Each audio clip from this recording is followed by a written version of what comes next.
because this is very east, but most Oh, okay. yeah. So, No, on the other side. so you grew up there, and then when did you move out? I was about 14. So my family bought a house, moved to Archer Heights, and we've been there ever since. Okay, you like Yeah, it there? I do. It's very quiet. It is. It is. Yeah. Okay. Hmm. And when did you start getting involved with your artist name, Burymeinflowers? We started. This is how it Oh, okay. starts. I don't even tell anyone. Sweet. So Burymeinflowers, the name, it didn't come through until, let me think. I was in college. No, I was in high school. So I was 17. Okay.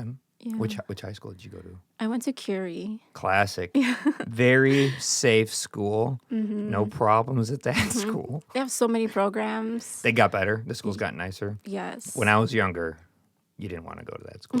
Oh, really? Yeah, I mean, I graduated high school in 2008, and things were different Oh. back then at Argo High School, Oh, okay. which was also not the greatest at that time. Mhm. It's much better now. A lot of the schools that struggled, Curie, Kennedy, Argo, Morton West, Morton Mhm. East, have gotten a lot better from when, Mhm. 20 years ago Mhm. when I was younger, Oh, wow. which is nice because they were rough, unfortunately. Mhm. Not the best. Thankfully, when I Um, was there, I mean, I like the programs that I was in because I was always active in activities. I was in the senior board. I did photography. After School Matters. mhm. That's where I kind of started photography. Oh, okay. But I was in this digital multimedia program Hmm. where it was almost like you took an internship during your senior year. Okay. And I really liked my digital media teacher. He was like the sweetest ever. And I looked up to him because he would always give me advice, show me the ropes of using the programs like Adobe Illustrator, Hmm. Photoshop. So I learned everything from him. And that's where my name kind of started progressing with Burymeinflowers. And why that name, Burymeinflowers? So that comes, well, I'll tell you what I used to tell people and then what it actually means. Okay. Okay. So I used to tell people, oh, it's because I love flowers. Like they're so pretty, like very, surface level. But I've kind of made peace with the name because it comes from my grandmother. Mm. So this was from a conversation that we had Hmm. where this was around the time where she was very sick. So she was very sarcastic all the time. Even like the most serious topics, she would make light of it. So she would talk about like, oh, when I'm passing, I just want to be buried in the yard in between the flowers. Oh, okay. But she would say it in Spanish. So she would say, entiérrenme entre las florecitas en la yarda. Mm. And I'm like, that's so sweet. It's That's beautiful. so dark. It's dark, but it's beautiful, especially in Yeah. Spanish. It sounds even more peaceful and beautiful. Yeah. And I was like, it was very sentimental, but at the same time, it was like very cute in a way. Hmm. So that stuck with me. So I'm like, I really like that. Like, how do I make that into a title without it being like a long sentence? But Hmm. it's just in English, it's Burymeinflowers. Okay. I like Yeah. it. It's nice. Yeah. So that's my brand. That's your brand. Don't you love that word? I'm like, yay. I could mix floral aspects into all of my designs, my Yeah. illustrations. Your illustrations are beautiful. Thank you. Mhm. And the designs too. Thank you. Hmm. How long have you been doing that as Burymeinflowers? Mm, not that long, I'd say. Since 2022. Okay. So 4 About years. 4 years, yeah. Okay. And it was like after high school or college or something? More solidified after college or during college is when I kind of started doing something with the name.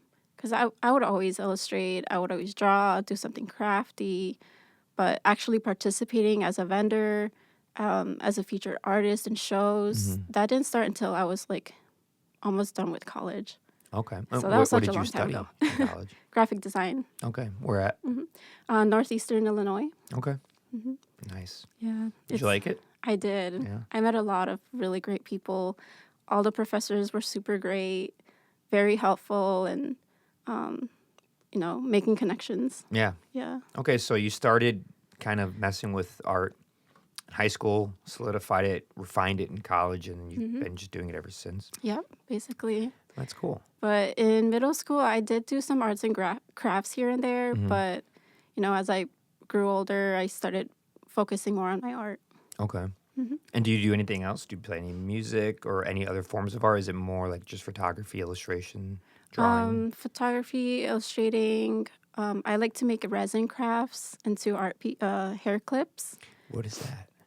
It's like, so resin is like a liquid. You mix it with a hardener liquid, and you can use any molds and create anything out of it. Oh, So you can make hair clips, you can make even a phone case, okay. little trinkets, keychains, anything really. So you like a lot of arts and crafts, like all kinds of things. I It doesn't do. just stay with like photography and illustration. That's maybe your main thing, but anything it seems like. Yeah. Yeah. So I like to dabble in a little bit of everything. Even like painting, I do here and there. Oh, okay. I'm not the best, but I like to do paint scrapes. I like to draw on mini canvases, like little 2x2s. Okay. I like to, well, I love music, but I don't play it. Yeah, I saw that you've worked with a lot of bands. You make posters for them or flyers for them? Sometimes. Sometimes. I make flyers. I've done merch, like t-shirt designs. But I mainly hosted them for my previous events. Oh, okay. And how, so yeah, you also put on your own events. Yes. So tell us about that. Yes. From someone who understands that world, tell me about it. So I started doing events 2022. That's the year I started like working with my brand. Not until December, I think it was my first show. This was at a vintage shop. Okay. So I was a featured artist there to sell my crafts. And one of the owners encouraged everyone to host an event, whether it's a workshop, like a yoga class, a show, anything really. So I'm like, I wonder what it's like to, throw an art show. Like I've never done it before.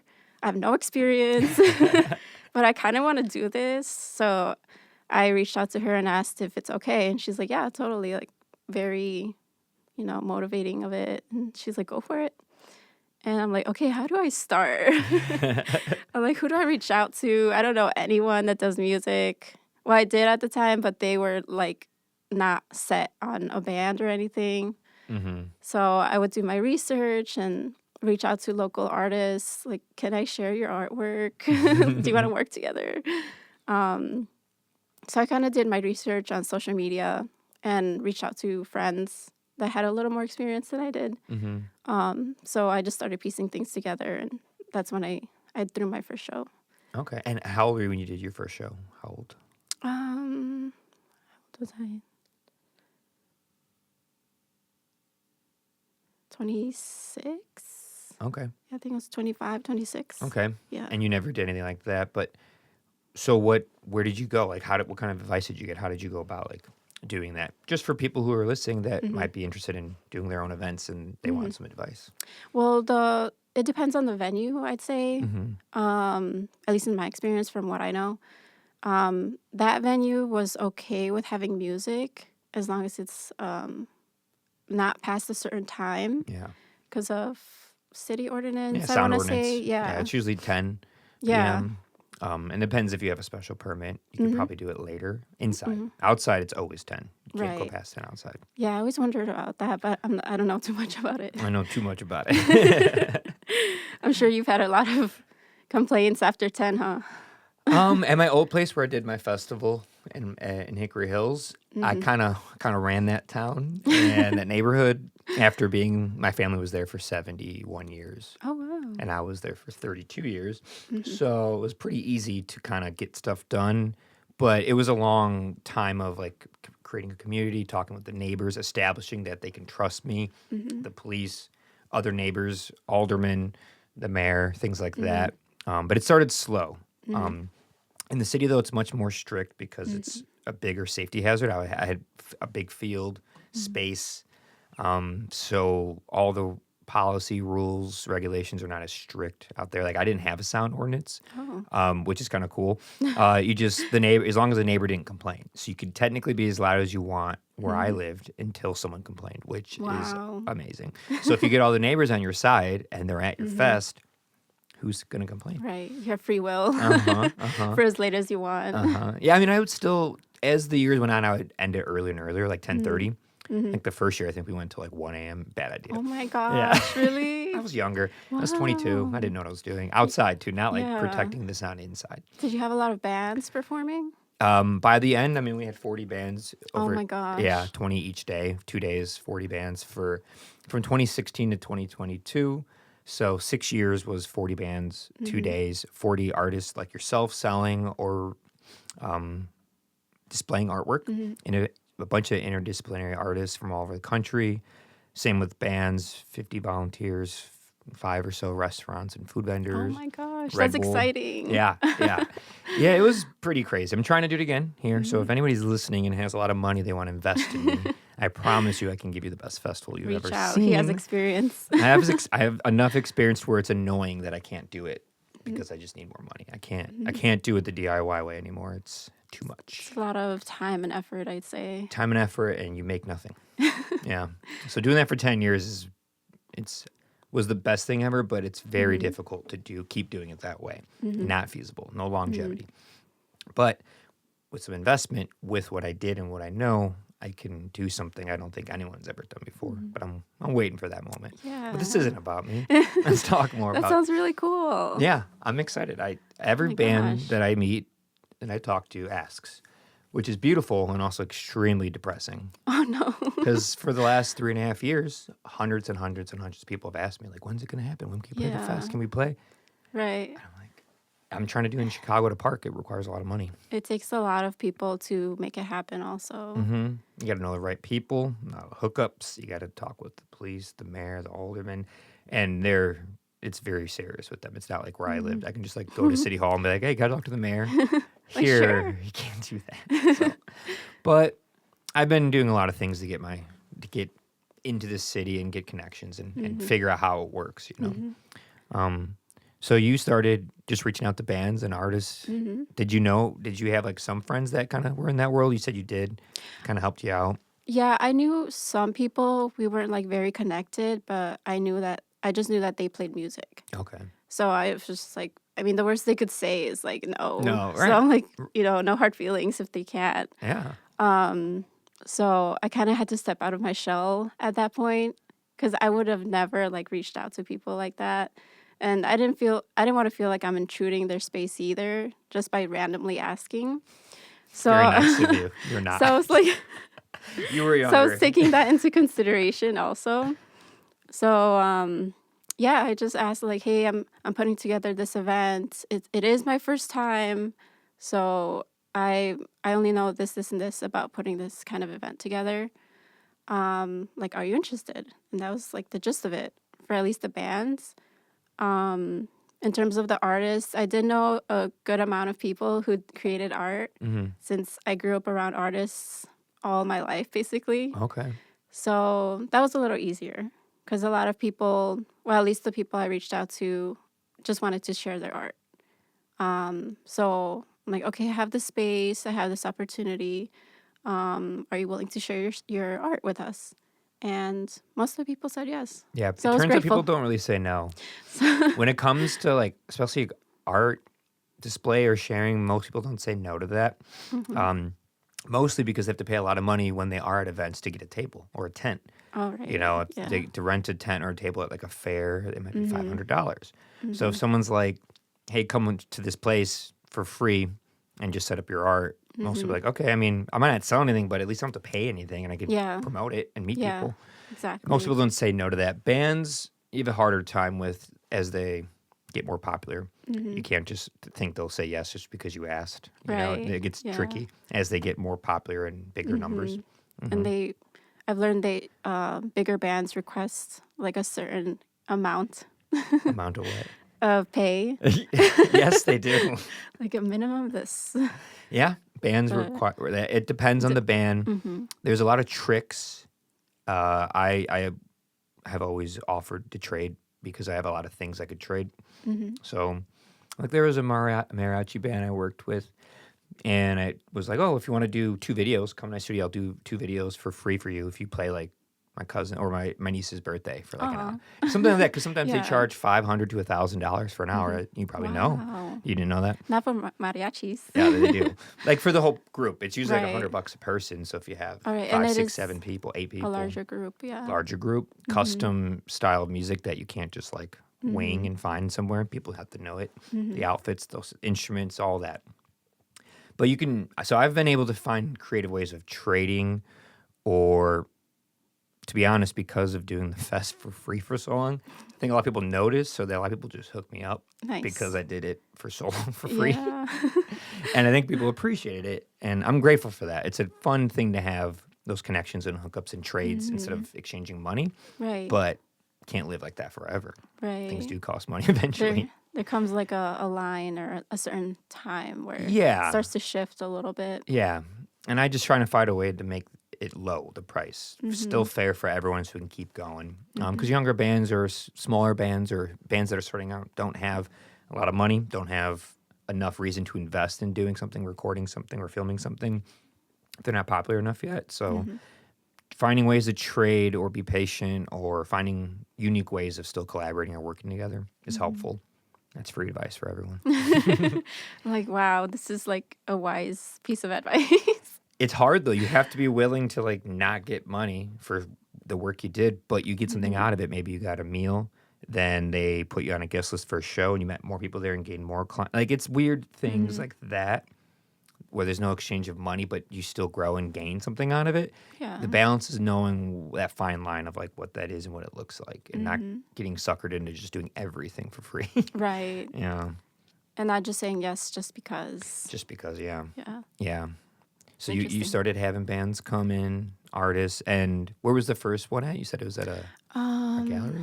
It was at a vintage shop. Vintage shop, right? Yeah. What It was a brick and neighborhood? mortar in Albany Park. Okay, Yeah. okay.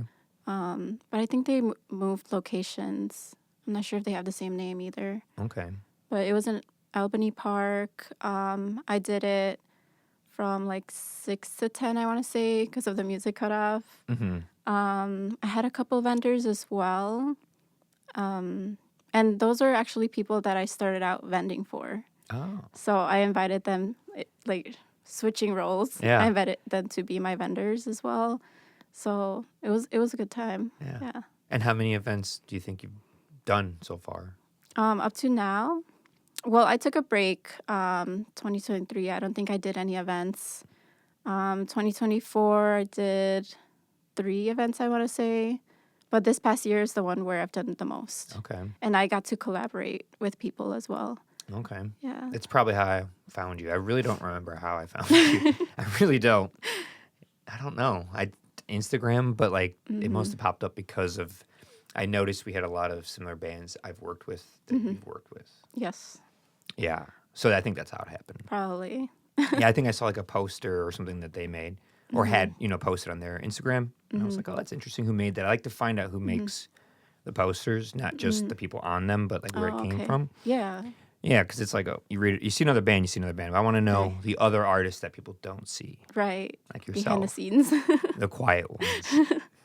I'm always behind the scenes, like creating or like scheming the next event or the next project. Do you like that part of doing it, just being?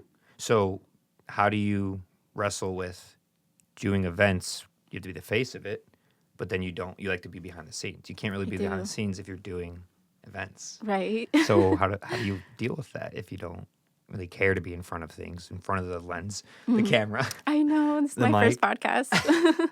Yeah, your first podcast. Well, with my events, I mainly want to promote others. Of course, my brand and my art, but that's just an extra thing for me. But I feel like it's important to share others' work along with yours. So it's almost like bringing people together is what I enjoy doing. Getting people to know their neighbors, getting others to do art trades, maybe collaborate out of meeting from each other at my events. So it's really just bringing people together and getting each other to get to know each other and help each other out, promote, but also share their artwork. Because I've realized some of my art shows, a lot of the artists, that was their first time showcasing. And it makes me happy because it's almost like thinking back to when I was coming out of my shell. And I'm like, okay, like, let me start doing art shows, but it's almost like pushing myself to do something and putting myself out there. So it kind of, I see myself in those kind of people. Like, okay, this is their first step to becoming their greatest self, I guess. Like, maybe in a few years from the first time that they display their art, their style may change. But I got to see from the beginning and where they started, their aesthetic, if you want to call it that. But it's a lot of factors that go into it. But that is rewarding enough to help override any eyes on you being in like public spaces. Yes. I I think we're gonna be friends because you just described my whole experience. Really? Yeah. You think I was in front performing and being in front of all this? I was in the sound tent, yelling at everyone to get stuff done, hiding behind everything, checking the time, making sure everyone's on time. Yeah. No, I have the same exact sentiment and feeling about it. I never wanted to be in the front of it, but I wanted people to have a place where they could show and share their ideas, their music, their art, their philosophies, their cuisine, their fashion, you know. And not a lot of people had that, and I had enough space to provide it. And then it just kept happening, but I really was pretty introverted. I accidentally got forward in front of a lot of people's eyes without meaning to. Yeah. Oh my gosh. Yeah, I'd say I was more introverted for sure, like when I first started. But I mean, I feel like I'm still introverted, but I have my extroverted tendencies. But yeah, it kind of helps me. It has helped me a lot, like connecting with people, speaking to people, being a business person, I want to say. Because I am a one-woman business. It's funny because a lot of people at the shows think I'm part of a group for the Burymeinflowers. I'm like, no, it's just me. Like, I do everything. Yeah. From like the vendor calls, the flyers, putting up the flyers in the streets, which is very scary. Yeah. You're just out there on the streets putting up flyers in Chicago? I don't know why, but side. I get so much anxiety just going up to the poles and like taping up the flyers. Do you get anxiety because you're like putting yourself out there, or do you get anxiety because you're alone as a woman in Chicago on the streets? Or is it both? Maybe the first part. The first part. Okay. I'm glad it's that one. Yeah. So it's just like putting yourself out there is what scares you. Yeah, I guess. Okay. Because I always try to step out of my comfort zone just to better myself as a person. Yeah. Well, that's and why I you're know. Here. Yeah. Right? Yes. And you were Definitely. nervous. You're less nervous now. I am. But yeah, like, I don't know. Just trying new things helps me step out of my comfort zone. What's some new things you're going to be trying for 2026?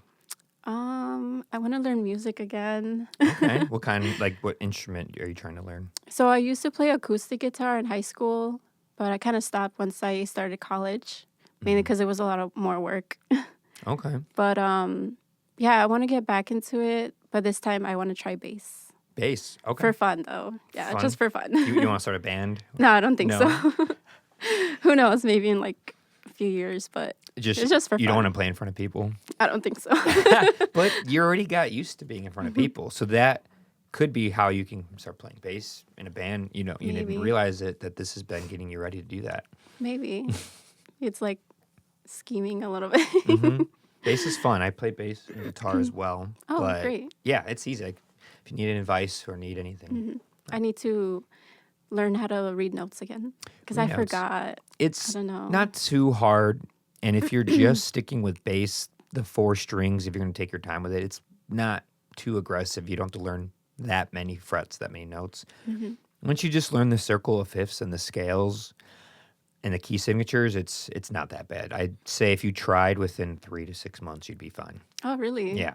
If you try, put effort into it, yes, it will not. It doesn't take that long. Like really practice twice a week, maybe 3 Um, times? I mean, if you're first starting out, you should be practicing like almost every day. And I'm not saying like many hours, but like, 20, 30 minutes a day. Keep it going because your Oh. fingers are so weak at first. Mm. You don't realize it if you don't play an instrument, especially bass. Especially you probably don't have the biggest hands. No, I don't. Or just an assumption. What do I know? So bass will be even more challenging, but they make smaller basses. They make like a Mustang bass, which is a smaller bass, short scale. And then there's like a P bass or a jazz bass for Fender guitars. They're much longer. So you can get a shorter one. And a lot of, more smaller or petite people will play those. It turns out you'll see a lot more like women playing them, smaller women playing them. Is it more, does it feel more accommodating? Yeah, it's just a little bit shorter. So instead of having to go really far, because this angle with your wrist, if you don't have big and longer arms and hand, could be hard. Not obviously, there's plenty of people who do it. It just can be harder. So some people get a shorter scale. So now instead of hitting a G up here, it's just like here. It's like 3 or 4 inches closer to you. Yeah. So you don't have to expand as much, but you still have all the same notes. It's just a slightly smaller scale. Yeah, so that could be an easier one if you want advice on instruments when it comes to bass. Yeah, I didn't even realize that. It's very helpful. Yeah, I know a little too much about instruments. Are you in a band?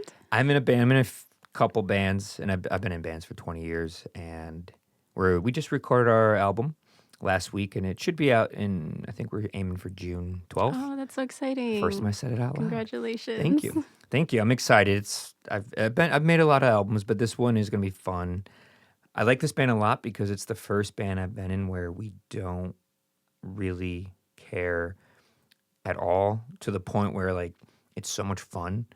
We don't care about streams, getting plays. We don't push anything, we don't promote anything. We just, luckily, because I know so many folks in the music scene, and we get to play a few shows a year without having to like promote or do anything. Oh, that's great. So, but they're just fun shows at dive bars and stuff. But so I like to play a few times a year, and we practice every week, every other week, and it's a nice camaraderie with my 4 friends that I've known for a long time. We've all been in a lot of bands. We're kind of tired and don't care anymore, and I've never really wanted to make music for a living. I unfortunately know how the sausage is made in the music industry, and I want nothing to do with being a famous rock star in the music industry. Just makes you happy to play. It makes me happy to play, yeah.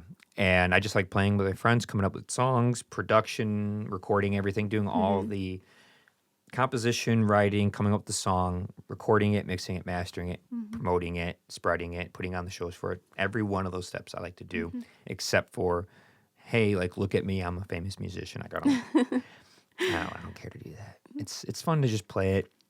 It's very stressful, people trying to make it. It's not impossible. I love when my friends do make it, and a lot of people play at big festivals or get a record deal. It's awesome.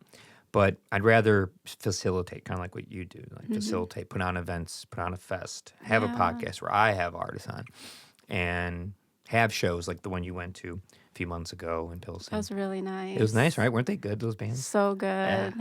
I've never heard of any of them, but I started like fangirling when I saw them. I'm like, oh my gosh, they're so awesome. That's good. And I didn't realize I was sitting right next to the trio girl band.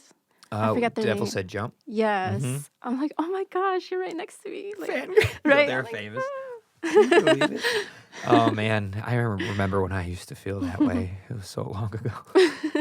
It's got to be someone extraordinary for me to be like, oh, my God. I don't know. I'm trying to think of a musician that would really freak me out. Do you go to concerts a lot? I do. But between all the events and working shows and filming here and filming at studios and filming this place and filming festivals and being at them, I don't like actively just go like, I'm going to go buy a ticket to this and go. I just always find myself at concerts or within them, whether it's invited, guest list, album release show. I put on the show so I get to get in for free. Like I'm not playing, but I picked all the bands, make sure they had the gear, make sure the poster was made, and then obviously I'm going to get to go for free. So it's a lot of freebies. Nice. But again, I didn't make money for 10 years. So the freebies aren't really freebies. So if people were like, wow, it must be nice to go to shows for free all the time. It's like, if only you knew. if only you knew. So, but it's a lot of fun and trades. I record someone and I gave them a deal, so they invite me to their show. Stuff That's like really that. great. Yeah, it's You fun. at least get that experience. It's cool. It's bizarre sometimes, but it's fun. I love it. I'm grateful for it. And I still do buy concerts and go to tickets. It's just not nearly what it was when I was younger, when I didn't have all these connections and know-how. I went to concerts all the time and spent a fortune on them.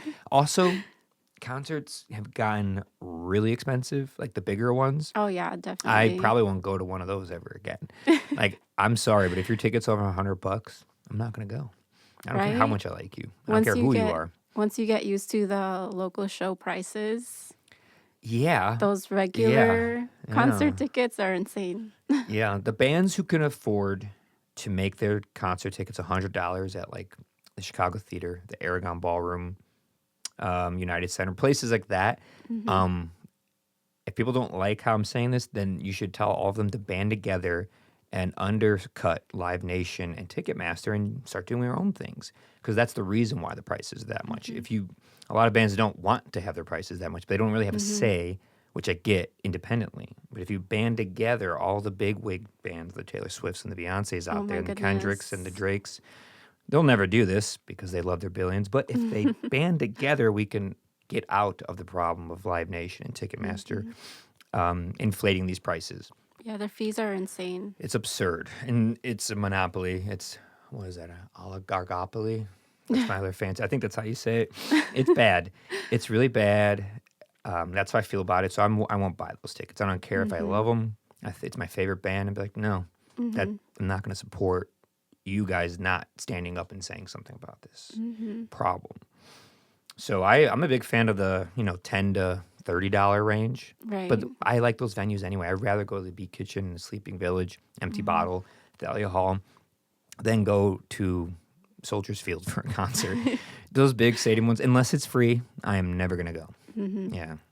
And plus, with the smaller venues, don't the ticket pricing, well, at least the charges go straight to the bands A lot of people instead go to of the like band. the Some will band, go to the the staff. venue. It depends on every venue and their way they do it. They all have different percentages. Like once 100 people come, you can start getting a certain percentage after that. Oh, okay. Yeah, it's similar to like movie theaters. The first week the movie gets less money or more money, less money, and then as it goes, it gets more and more, but it has less and less people seeing it. And it's the Oh, I same thing with see. like a lot of venues. They might have a certain Right. scale of it, but also they have alcohol, and they make a lot of money off the alcohol. Right. The alcohol's Yeah. really expensive at every venue, and which is a whole nother thing. I like have such a hard time getting $20 alcohol for at a shot places. now I know. I'm in just some like, places. thank God for a flask. Am I right? Thank God I live Like close just pregame. to. Yeah, pre-gaming is that's all you could do now. It's so Right. expensive to go drink at Honestly. places. And and venues, yeah. So they might have a tier system of how they dish out the money, but it's way better than the other ones. And you won't make as much, no, but you could sleep at night. Right. You could sleep at night. I could sleep at night. It's nice knowing that, some person that might be really excited to go see concerts, but they're 21. They can finally go to 21 plus shows, but they don't make a lot of money. They haven't finished school yet. They haven't figured out their life yet. And now they can't ever see someone play. They max out their credit card to go see their favorite band play. That's wild. Or they can just pay $20 and go. Most people can find a way to get $20 to see a band they like. And almost always you get to meet the band Yeah. after, Yeah. which is so exciting. Easily, because half the time they have to walk through the crowd to get to the stage. Right. Or the green room is like next to you, or They hang out at they're the humans merch and they hang out at the table. merch table. They don't disappear to their green room, and they're just this mythical god that you just gave all of your life savings to. Right. They must really care about you. Right. Yeah. I love when they like hang out after their show to support the rest of the bands. Yeah. And to talk to the fans or, just have a conversation. Yeah. Yeah. It's nice. But all I can do is rant on about it. No one will hear. No one cares. I'm not the only one who feels this way. I just might be the only one who will really say it, and I just don't care anymore because it's I just feel that. sad. You feel it? I feel that. You're like, thanks for saying it, Ben. Right. Thanks for saying it out loud. I mean, what's going to happen to me? These big companies don't want to work with me. They don't anyway, and they never would work with me because I would never work with them. You can make your own. I've been working on it for 15 years. It takes a while. It's really cool how you have it all displayed. Yeah, thank you. Yeah, it's interesting to see it displayed. I never saw it all displayed until I moved here because I moved here right after the last one, so I didn't have them all in one line. And now it's pretty cool to Do you see. make your own flyers? No, I've never made any poster or art that you see littered across my entire house, and they've all been gifts, which has been great. Again, the whole exchange and gift, and It looks nice. I like it. I like. They all have like matching traits that connect to each other. There's a lot of customization to them, and all the other posters and little trinkets around the place. That even these, I try cool. I try to give artists a spotlight and trade things with them and hook them up as much as I can. But it'd be nice to still have like a more legitimate festival where we charge, but everything about it, the bands get paid better. We're transparent with all the money. We don't charge the patrons something they can't afford. You know, it's not going to be $400 for the fest or $300. I mean, I'm looking at $80, $85, maybe $90 for a 2-day pass, and then like $50 a day. Yeah, for the amount of guests and bands that you have, that's pretty reasonable. Well, if I'm trying to get 10,000 people to come to the park to do it. So if you do that and 10,000, that's $900,000. If it only costs $450,000 to do it, that's enough to make the money. Well, if someone else was doing the fest, it'd be $2 million, but they don't know what I know. They don't know who I know. So yeah, I could do it for way cheaper because I'm me, but because of that, it doesn't have to be so expensive, and everyone can get paid. The bands can get paid better. And I would do a bonus tier system to where once I made my money and my team did everything extra, 50% of it we were going to put back into the arts and music industry of the city, venues, workshops. I would like to have a place where students and younger kids can go do free workshops and stuff instead of having to go through the park district or schools because they suck and they don't do a good job. And so you got to circumvent it. And then the other 50% goes back to all the bands. So say we did it and like it blew up and tons of people came. I'm like, oh my God, I have an extra like $200,000. I'm going to split that across the 40 bands. That's really so cool. every band can get another $5,000 bonus for playing. Right. That's If we really like cool. make more money instead of just being like, oh, I made more money. Look what I did. It's like, I already got paid for what I did. The people came because of all those 40 bands, not because of me. So too many CEOs, COOs, CTOs, CFOs think this way. That it's all about me, my idea, and it's not. It's a community effort. Couldn't be here. I can't. My podcast would be really weird if I was just by myself talking to nothing. People do it. There are famous podcasts that do it. I'm not that guy. Like, do you ever follow? Sorry. No, go Do you ahead. ever follow like an outline of what to speak about? No, I've never taken notes. Never wrote an outline. Never wrote a speech. Never wrote anything.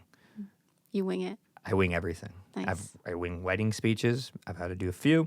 I wing like I just look at what I have to teach that day, and I'm like, oh, I have the PowerPoint. I have the software. I know exactly what I'm doing, and I just do it. It's the same thing with the podcast. I've been able to talk to a lot of people, and I just wing it. Nice. You just talk. You ask questions. Get to know them. Where are they from? Where'd they go to school? It's not, it's not rocket science. It's actually people get really nervous and like, oh, how do you know what to ask? It's like. Yeah. It's not an interview. It's more of a conversation. Like I'm just trying to get to know you and let people know you, and you just ask questions that people normally don't get asked often. Right. Yeah. Like it's kind of like just in the moment. You just want to get to know whatever you're thinking about in the moment. Yeah, and the kind more of. you do it, the more you can just keep connecting to a place. And we've been talking a lot about me though, so we'll bring it back to you. You're like, thank God, get it off me. No. I think this is really cool. Like just to hear your perspective of things. I try to be optimistic, but I start to get like, so angry. And it's not at, a lot of people could hear it and be like, oh, you're just mad you're not rich. It's like, I don't want to be rich. I want to just be able to survive doing what I like to do and helping people. It's not about making a ton of money. I don't need that much money to get by. I'm pretty crafty. I got this far. So Right. it's just like, I just want to like buy groceries and not worry about like my paycheck, I don't go to the doctor. I have health insurance. My deductible is too high. I just don't go. Those are the things. That's another crazy thing. Yeah. I've been on and off with not having insurance my whole life, so I just don't go. And then when I do go, they're always really confused, the doctors. Like, you haven't been here in 9 years? Right? And you're fine? I'm like, yeah. Yeah, I'm fine. Like, are you okay? I'm good. I'm good. You might need this medication for whatever you're here for. Like, they'll just throw a medication at you just because. Yeah, that would never work on me if they were like, we think you should be prescribed this. And I'd be like, I'm not going to take it, so don't even prescribe it. Yeah, I'd have to be dying, probably. On your deathbed. Yeah, my deathbed. Bury me in flowers, please. Oh, no. If I die, will you bury Oh me in my flowers? Will you make the gosh. flowers for my... You heard it here first. I already have flowers for my wake. gosh. I'll reserve you some custom flowers. That's so sad. I'll put resin so they last forever. Oh, there you go. Wise. That's how I make my hair clips. Yeah. Or when I started making my hair clips, at least. Do you make any other fashionable things besides hair clips? I used to make like mini glass jar earrings. Okay. So I would just customize it really, and then just fill them with like glitter or little confetti, dry floral petals. So I would crush them up and then put them in the glass jar. Okay. But other than that, I mainly would make hair clips Okay. out of resin. Out of resin. Where'd you get that idea? Hair clips out of resin. Mainly because, so I remember I got a bouquet as a gift of flowers, and I was like, oh, I don't want this to just die and wither away and have to throw it away. So I'm like, I wonder if I could make something where I could keep it forever, and like a little gift to myself, but also like, oh, I want to keep it because that person was special to me. So I just like looked into if there's anything I could add to the flowers, which at first there was this, I forgot what the chemical is, but it's like a spray, and supposedly it doesn't make it rot, like the flower rot. It's almost like, it feels like, air dry clay, like that kind of consistency. Okay. But I wasn't too sure how to use it, and I didn't want it to get damaged. Yeah.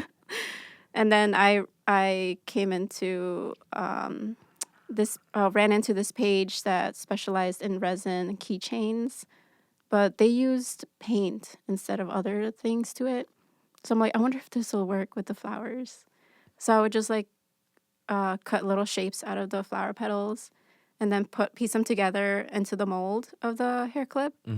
And it solidified. So I'm like, this is really cool. And it worked because it didn't like get goopy, because I hear using resin is kind of I like love tricky that word, sometimes. goopy.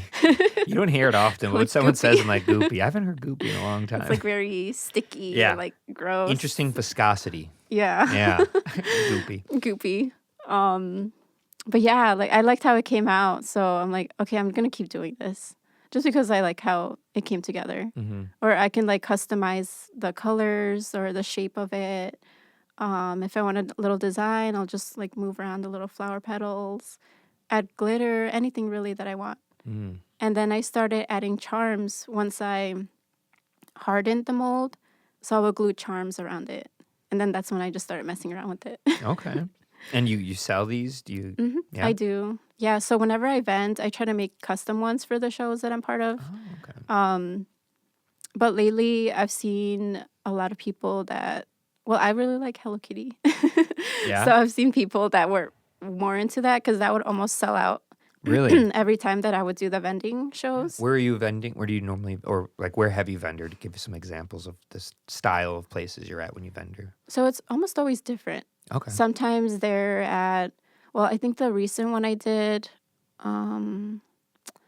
it was like a hip hop showcase. Okay. Or that's the kind of style that the performers were doing. And then the host had vendors, people who made handmade items set up their booths. So it wasn't really like a specific theme, I want to say. This was in McKinley Park, though. Okay. And then another spot I did in Wicker Park. I did it in a couple places in Pilsen. So all around the city, really. Okay. Yeah. Pilsen's got a lot of good spots now for events. Have you ever gone to the Haze? venue? H-A-Z on 18th? Haas. Haas. Yeah. I said Haze. There's no It might be E. how you say it. Maybe it's Haas. It's probably Haas because Haas. there's no E. So Haas. Yeah, you've been there? That's actually where I hosted a couple of my shows. Oh. Yeah. We should talk after this because They're really nice people there. I'm going to be doing an event there. So Oh, sweet. yeah. I might, you know how you can do it outside there? Mm-hmm. I might wait to do it outside because you saw how we did it at that loft. And anything louder than that, it's too loud with the reflective walls, like a drum kit. Okay. So in a space that's like a gallery space that doesn't have acoustic treatment, the right reinforcement for protecting sound or enhancing it, a loud banner like a drum kit could be a little much. Some people don't know or care, and they'll do it anyway. Right. I know too much and care too much to destroy my patrons' ears and not give them the best sounding quality event. I strive for like very high quality production and events. If you can't tell. I hope that event you went to sounded nice. It did. Sounded good, oh my right? gosh. And I was surprised when at the end someone said that was someone's home. Yeah, my friend, that's his house. Okay. Yeah. Oh my gosh. I'm like, this is a really great studio. Yeah, it's cool, right? Like, I've never heard of this venue. Yeah, we were very DIY, and we just find places to live and then call it our venue. I've been doing that for 15 years. Nice. And my friend learned that from me, and now he's doing it. But we're collaborative. We team together. And, like, I'm going there after this to work on stuff there. Nice. So, yeah, we've done a few shows there. We're going to try to do more when the weather doesn't allow to, like, be outside. But outside, I would rather be, or when it's nice, I'd rather go outside so you can be louder and people have more space. And I don't know. It's just a little bit easier. Inside is more safe and you can control it when it comes to like weather and stuff, but it has to be the right acoustic place for it. It can't just be like a square gallery with like concrete or wooden floors. It'll sound rough in there. And I don't really want to deal with that. Yeah. Especially if there's people like walking around recording it.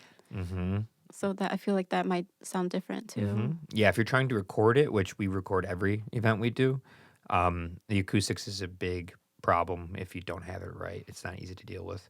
But yeah, I might do something maybe stripped down there, like a smaller set at that place. I liked it. I worked with the guy here recently that helps run it, so that's a good connection. So yeah, but when I do it, maybe we can have a collaboration or something. Yes, that would be exciting. Yeah. Maybe you can find the artists to display artwork and sell art, and I'll do the bands. The music side. Yeah. I'm down. Yeah, we should do it. Have you been to Haas before? I've walked past it a few times. I've walked down, Halstead a bunch of times, but never went into it yet. So I might go check it out soon. Yeah, I think as long as you send an email, I think they're always down for tours. Okay. That's how at least the first time I did a show there when I reached out. Because it's different once you see pictures versus in person. Yeah, I need to go in there and take a look at it, do some claps, listen to it. I'm going to do that, and I'm like, okay, maybe we could do something inside. We could definitely do something inside anywhere. It's a certain style of music. Like what you saw at the Primary Color Studio in Pilsen was all acoustic stuff, and that's why it sounded pretty decent in there. As soon as if we got louder with like cymbals and kick drums, right, it would be harsh. It would hurt a lot. Yeah. It'll sound a little more like aggressive, you'd say. Aggressive, too much high frequencies bouncing around, not getting absorbed, which is really hard for your ears. Too much bass for the neighbors. It would upset a lot more people. So it's like it affects both. It's like not just the people inside suffer from the loudness and the decibel level and the harshness of cymbals bouncing off flat walls around you, but also the neighbors now are going to have to deal with something way louder. So it's like a lose-lose for everyone if it's not done well. Oh, I see. Yeah. Well, there's a bunch of places in the city, outside of the city, to like host shows. Oh, yeah. Yeah. Yeah, I've been looking at a bunch of venues and might even just do it at real venues because I could reach out and offer them, here's 4 bands, booked it all. We already have the backline figured out. We're going to film, pretty much hand it to a venue on a silver platter. I can't really say no. And I've done that a few times, but it's just a lot of work. Now you're the booking agent. You got to talk all the bands and deal with the email. And it's a whole thing. It's a whole thing. And I already do enough of that. But we're working on the 2026 will be, you'll see. You'll see. Nice. I'm excited. Things are cooking. Same. Yeah? I'm working on a few shows right now, too. So I'm Any excited. specific one you want to promote, or are you still not there yet? I can promote one. Yeah, promote one. So I'm collaborating with this group called Filthy Glow. They're really, really great gals that specialize in doing magazines.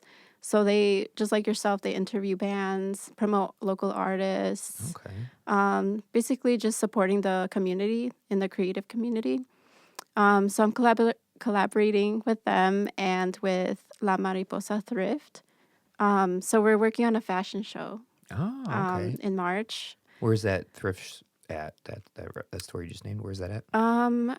I'm not quite sure if she has a location, Okay. but I know she does events promoting like recycled clothing, I want to say, Okay. promoting like staying away from fast fashion, basically. Nice. So And this is also a in really March? great person in March. Okay. Do you remember the date? Sunday, March 8th You at did remember Sleeping it. Village. Oh, that's cool. So Yeah. you're doing it. Is it? Are bands playing? I think we're just gonna do a DJ, Oh. so that we can bring the focus to the fashion show, because we want to promote. Can I go? Yes, you're invited. Let me go to the. I'm gonna put it in my Sunday, March 8th. That's daylight savings time. How are you gonna do that to me on daylight savings? I know how tired I'm gonna. No, wait. I think it's an hour. Goes ahead. No, yeah, I'm gonna be tired because the clock An hour goes behind. ahead. Oh, ahead. Yeah, because the sun sets later, so we lose an hour in March. We gain it in Just- November. You're So gonna yeah, have I'll to be sleep an tired, hour, but it's an okay. hour early. What time is it at? We're doing it. I think we confirmed 6 to 10, 6 to 10 a.m. Everyone. bright and early. It's my favorite thing to do when it's an obvious p.m. Be like a.m. Yeah, it's like we start at 3. I'm like a.m. You start at 3. Sound check is at Stupid. 5. That's really cool. So we're trying to promote like upcycled fashion, and we're gonna have a workshop. We're still working on what exactly we want the workshop to be. Maybe it's gonna be a patch station. Maybe you get to add studs to one of your pieces. You'll get to meet the fashion designers that are showcasing their work. And yeah, we're piecing it together. But that's what we have so far. That's really cool. Yeah, I'm excited. What's it called? What's the name of this event? It's called Damaged Goods, an upcycled fashion show. Okay. Yes. Filthy Glow came up with the name. Okay. Super And you're creative. gonna have like actual models like displaying it. Yep. So we still have a model call, so people could still. I'm calling. I've never modeled before, but why not start now? Yeah, you could wear one of the pieces that they're gonna do. Is it like more women modeling or is it men and women? Everyone's welcomed. Everyone's welcome. Yeah. Okay. Yeah. I've So never you have a modeled. chance to model. I feel like it's probably a certain style of body structure that they look for. I'm not saying that like I don't know that that's actually the truth. That's what it is.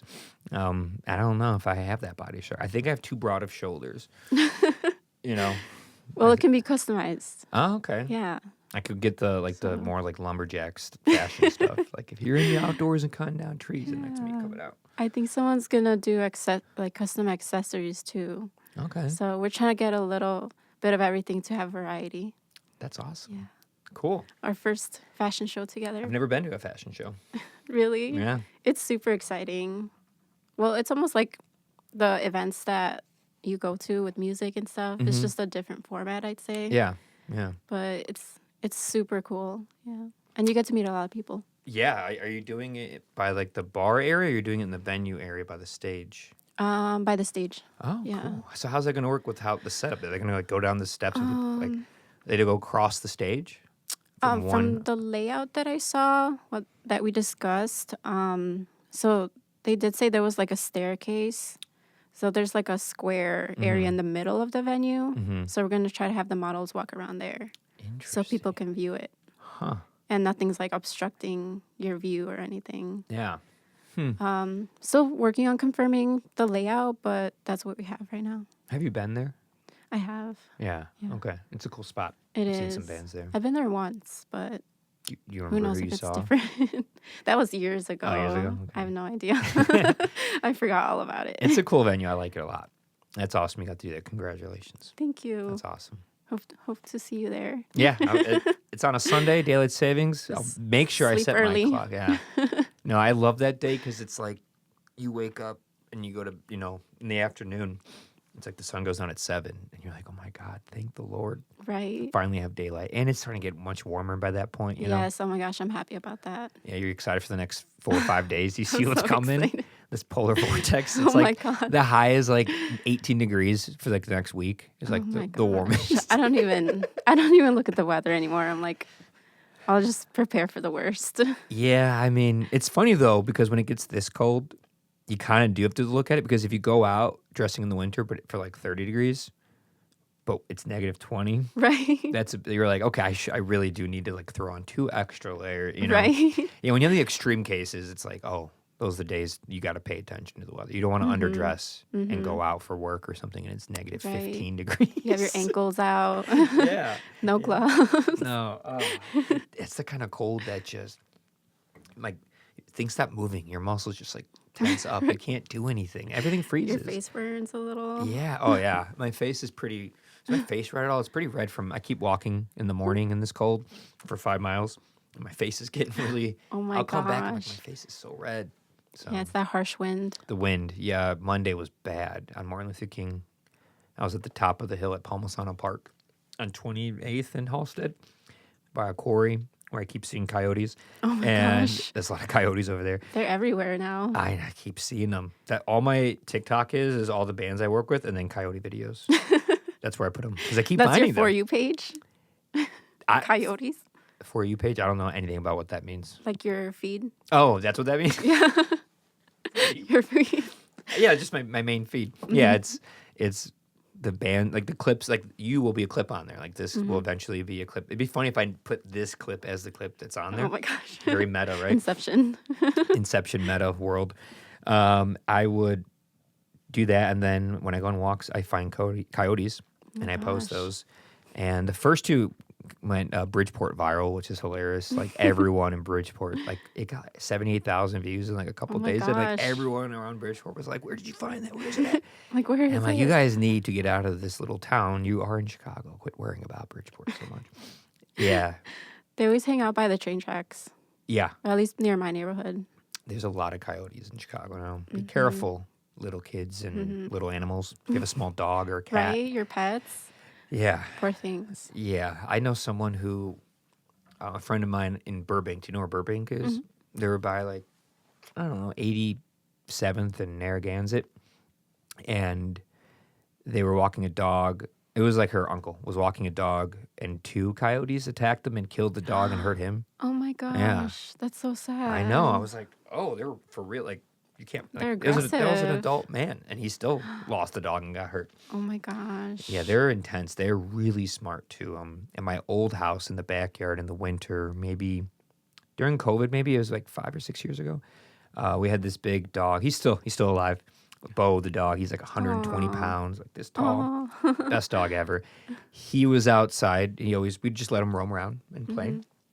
And then I was looking through the window in the snow, and I saw him staring, like he's probably 150 feet away, and he was staring at a coyote that was rolling around in the snow. It was Oh like my kind of playing in gosh. the snow, and he was just staring at it, barking.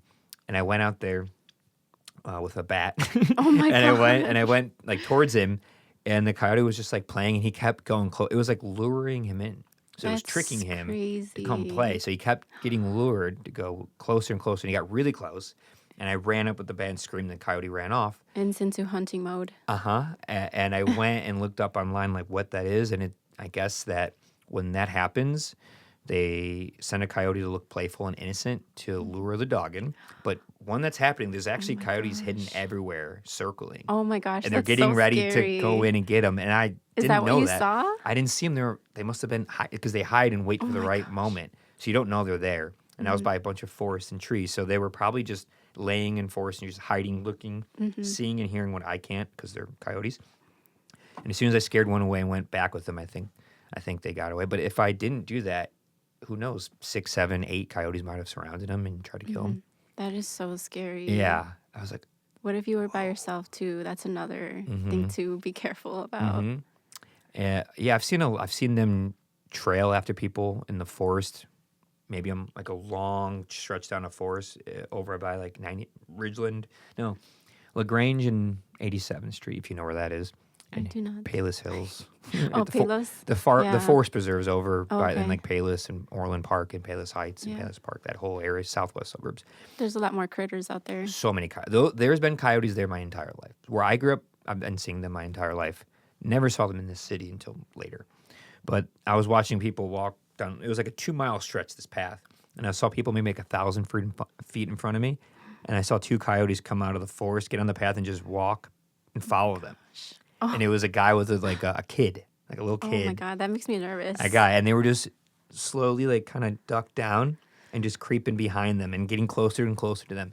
And eventually I kind of like ran up and I just yelled. I was like, hey. Oh. And the guy turned around, the coyotes turned around, and they just scattered. And the guy was like, oh my God. They were right behind him. They were probably 50 feet away. They would have gotten attacked. They were for trying to, I think they were sure. trying to get his kid. They could have like ran up behind, got the kid, and ran off. Oh my God, that gives And me like, what are you going to do? You anxiety. can't catch a coyote Oh my gosh, as a person, you know? that's so scary. I know. And that's here where we don't really have scary animals, you know? There's just raccoons or possums in the streets, They're not scary though. but They don't not do really anything. coyotes. And coyotes, they only be scared if you see a few big ones like near you. If you see one roaming around, they're not going to do much to a full adult. They know that, and so they won't try usually, and they don't really have to try around here because they have so much food around here. Unfortunately, too much food. That's why they're here. Oh my gosh. You know, so it's like, are they going to go after an adult when they have all these options? It's risky. They're smart enough to know that like they might get hurt trying to do that. You know. Mm-hmm. I don't know how we got on I coyotes. don't know. Winter weather Winter weather. strikes coyote conversations. I'm like, wow, that's so scary. I know. So are you in the fashion then? Is that why you wanted to do this? I don't do any fashion designing or anything, but I've always wanted to, and I love collaborating with people. So I was definitely down to work with these girls. Mm-hmm. That's cool. Yeah, and I think it's our first time booking that venue too. Mm, So I've never hosted a show there. okay. They haven't either. So this is exciting. That's cool. And then you have other ones coming up, but just not fleshed out yet. Yeah, so I'm working on one that I'm organizing myself. I'm aiming towards the end of March, preferably on a Saturday. It is going to be a themed art show, but I'm just working on solidifying booking the venue right now. So I didn't want to like I got promote you. it just I yet. got you. Yeah, I get it. Um, What kind of theme, or do you not want to say that yet either? not yet. Okay, fair enough. But it is a themed show. I want to host artists to display their work, maybe a few vendors. I'm thinking a photo op area. Hopefully, if the venue allows, for a tattoo artist to do a custom sheet for the day. Mm-hmm. And then a few bands. Okay, So that's what's going to happen. cool. Yeah. Very cool. Thank you. Yeah. And so events, trying to play bass, you do your artwork, photography. We didn't go into, you said that's like one of your favorite things to do. Do Yeah. you do film or digital, both? Digital. Digital. Yeah. So in high school, I started photography. I would just do it for fun, like go out for walks, take photos of like nature and whatnot, just to kind of learn the ropes of it. I took a hiatus from photography for a little while, mainly because I dove into the arts, the events, and all that. But this past year is when I got back to doing photography again. And since I worked with bands and stuff, I grew an interest in show photography. So that's what I've been mainly focusing on. That's good to know. So, and it's a lot of fun because you get to see the bands, enjoy the environment of the music, take pictures in the chaos of the crowd. But kind of get to So- hide. You have a reason to like not be in the front. You're behind. the Yeah, thing. yeah, You don't yeah. have to be in front of it. So it's another, people Mhm. like you and I enjoy that. You know? You do yeah. show photography too. I've done it, yeah. I think I've done just about everything Nice. when it comes to the music industry. It's so fun. Oh my gosh. It's fun. I was lucky enough to do it at Thalia Hall once, and that was really cool. Sweet. With friends of mine. They were staying here. I got to go to the show, and they're like, you want to do photography? And I was like, I get a pass, and I get to hang out and roam around and sneak into places I shouldn't be at Thalia Hall. Right. Sure, why not? Get to And- meet yeah. random musicians. Yeah, in I got to there. meet great musicians, pretty popular ones that work with amazing artists that I know. I'm like, this is cool. Yeah, it's fun. I've done it a bunch of times. My team, every event we do, my team does it. I do it too. I do it down here with sessions with that Sony camera over Cool. there, and not the camcorder, but the actual camera. And so I do it all the time. It's not like I don't say I'm a photographer. I just been doing it out of necessity because up until recently, I've been doing most of this stuff alone as far as being in the studio. The fest, I had people help me as far as volunteers. But as far as booking bands and doing sessions and podcasts and recording on location and going to Paris to record in Mexico City, these types of things. That's really cool. It was very cool. You did that for your business? I did it back, Nice. and we're going to try to go again in October. Nice. But I went in March of 2023. I have family there. My grandfather's from there. And so I went and I met a band. You might know them, Machine. Machine. I've heard of them, but I've never seen them live. Okay. But Okay. I think I heard a couple songs. They're really good. Yeah, they're three brothers that play together. And they came in one day and they were talking about Mexico. And I was like, I've always wanted to go. I've never been. I have family there, grandfather's from there. And it'd be a good reason to go visit and go record bands. I've always wanted to work with musicians from there. That's awesome. And I don't think they believed me because they're like, that's the first thing I said to them when I met them. And I was like, let's go. And then 3 months later, we went together and they were great. And I met a ton of bands. We made a lot of friends. Ended up recording maybe 10 bands there. Wow. Different in a studio in Roma, on someone's rooftop in a neighborhood I cannot recall, but it was pretty nice. It was a cool area. Went all over the place. The food. You've been before? To Mexico City? Yeah. Yeah, I have. It's really It's cool. the best. It's so cool. The weather's great. The weather's great. The Food is great. altitude will get you if you get there and you want to party. Be careful. Maybe wait a little bit. Hydrate. Right. Man, that's 7,500 feet is brutal. Their what's it called? Their sidewalks aren't really developed yet. Nothing's So if you developed yet. run into the wrong neighborhood, your feet are gonna be sore by the end of the day. Not a lot of things are developed. The things that are developed have been moved and shaken by the fact that it's a floating island in a lake inside of a big, massive mountain range volcano place. No city like that should exist there, but it does, and it's great. And it's all wobbly because it's on floating. It's not structurally sound, but there's a lot of cities like that. That one's unique. It's one of one, and it's one of the biggest ones in the world. It's never ending. It feels like 2 or 3 New York cities. It's absurd. There's Do you always have somewhere to family go. there? I do not. No? No. I just went for vacation. Vacation. Yeah. Yeah. So did you go to? How did you vacation? Did you go to stay in a nice area like hotels, or did you go stay with friends or? So I went right in the city of Mexico City, just to venture around. Okay. I wanted to get to know the area and see Yeah. what's out there. It's so cool. Yeah. The food was so good. And the street vendors. Did you get to shop a little bit? Yeah. I got a Yeah. bunch of cool stuff. I got this amazing. I wish I didn't wear it at these secret river shows that happened last summer on the Pylon in Chicago River. Have you heard or seen those? I've seen your videos. Yeah. I'm like, that's so fun. Wild. I didn't even know that existed. The craziest wow. things. To be on that pylon, trapped on that little concrete island for 8 hours filming bands and recording bands in the sunlight in July is an experience of a lifetime.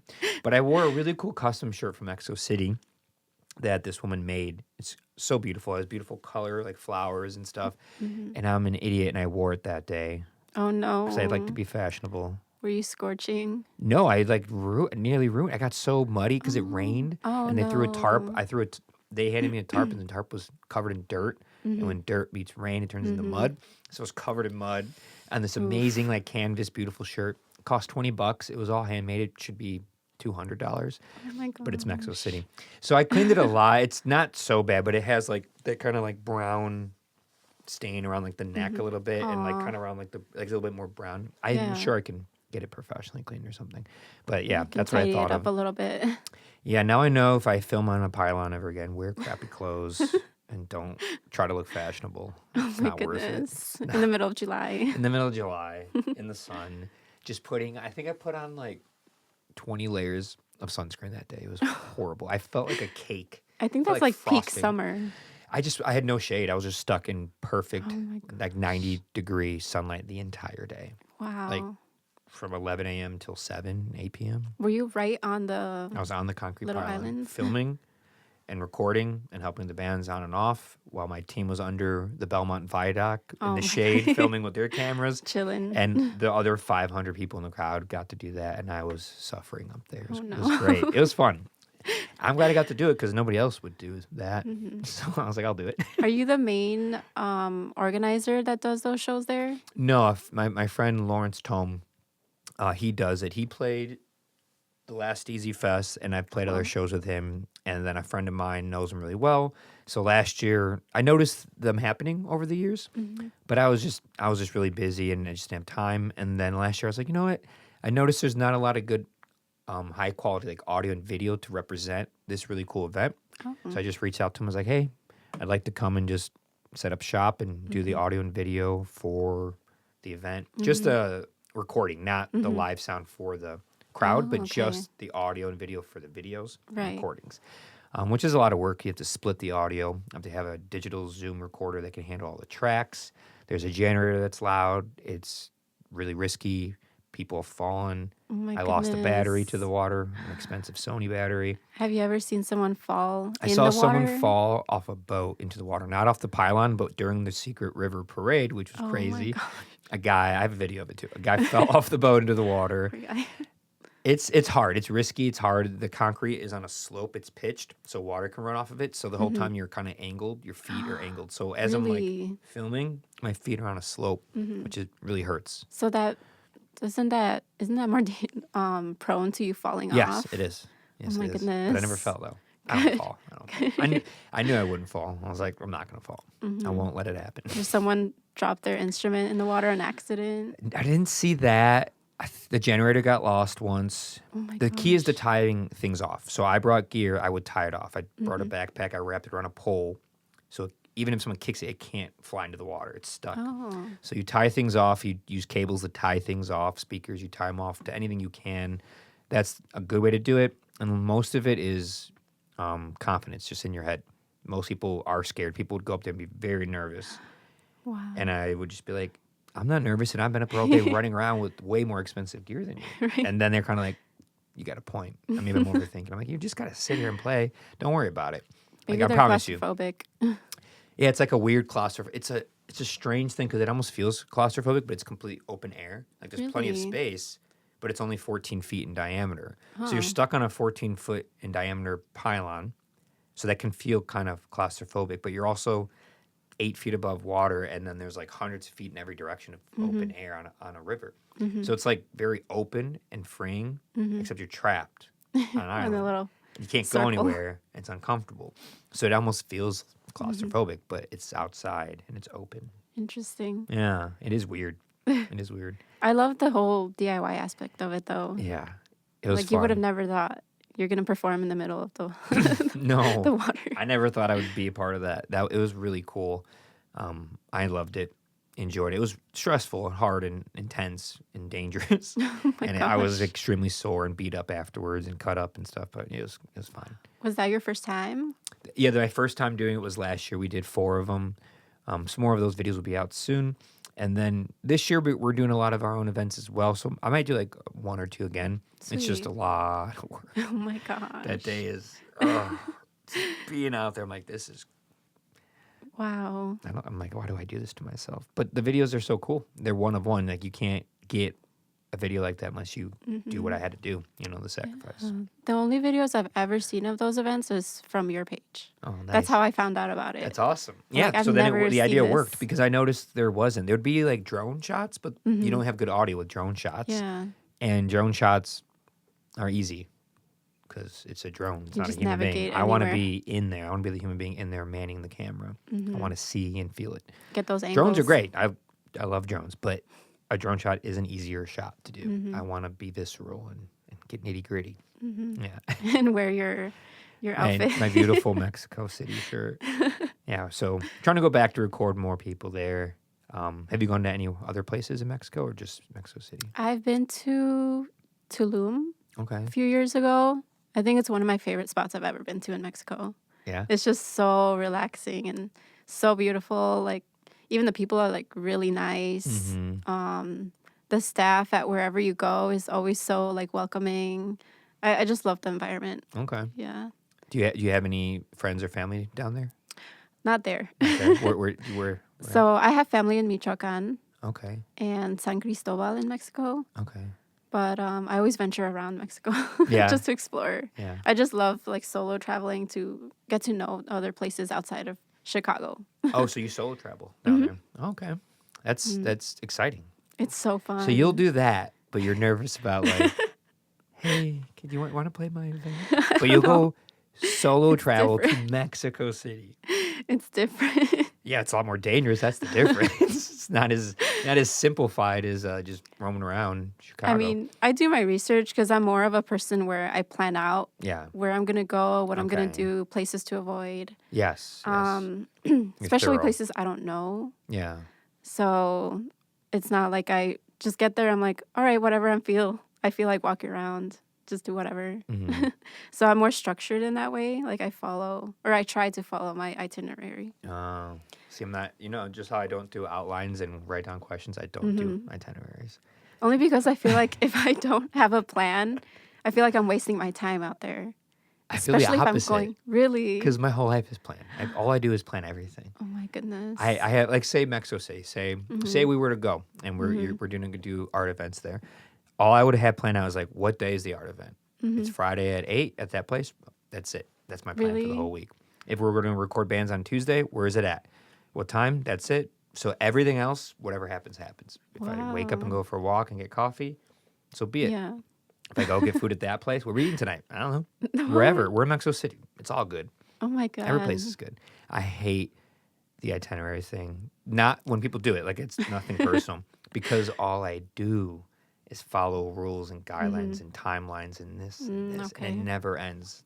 It's so exhausting. So if I could avoid it when I'm in a beautiful country where I'm kind of like working / vacationing, my version of vacationing is not planning anything out. Nice. Yeah. Well, it's to a certain extent too, the way I do it. Like, let's say I plan to go out to dinner to a specific restaurant. Mm-hmm. Then on the way there, if I run into like a little market event happening in the street, then I'll spend some Right. time there. Okay. So you kind of have get to a certain destination and then certain things that happen in that timeline around it, you'll be flexible for. Yeah, I'll check it out. Okay. Or if I walk across like a record shop, I'll be curious and want to go inside, so I'll spend some time there.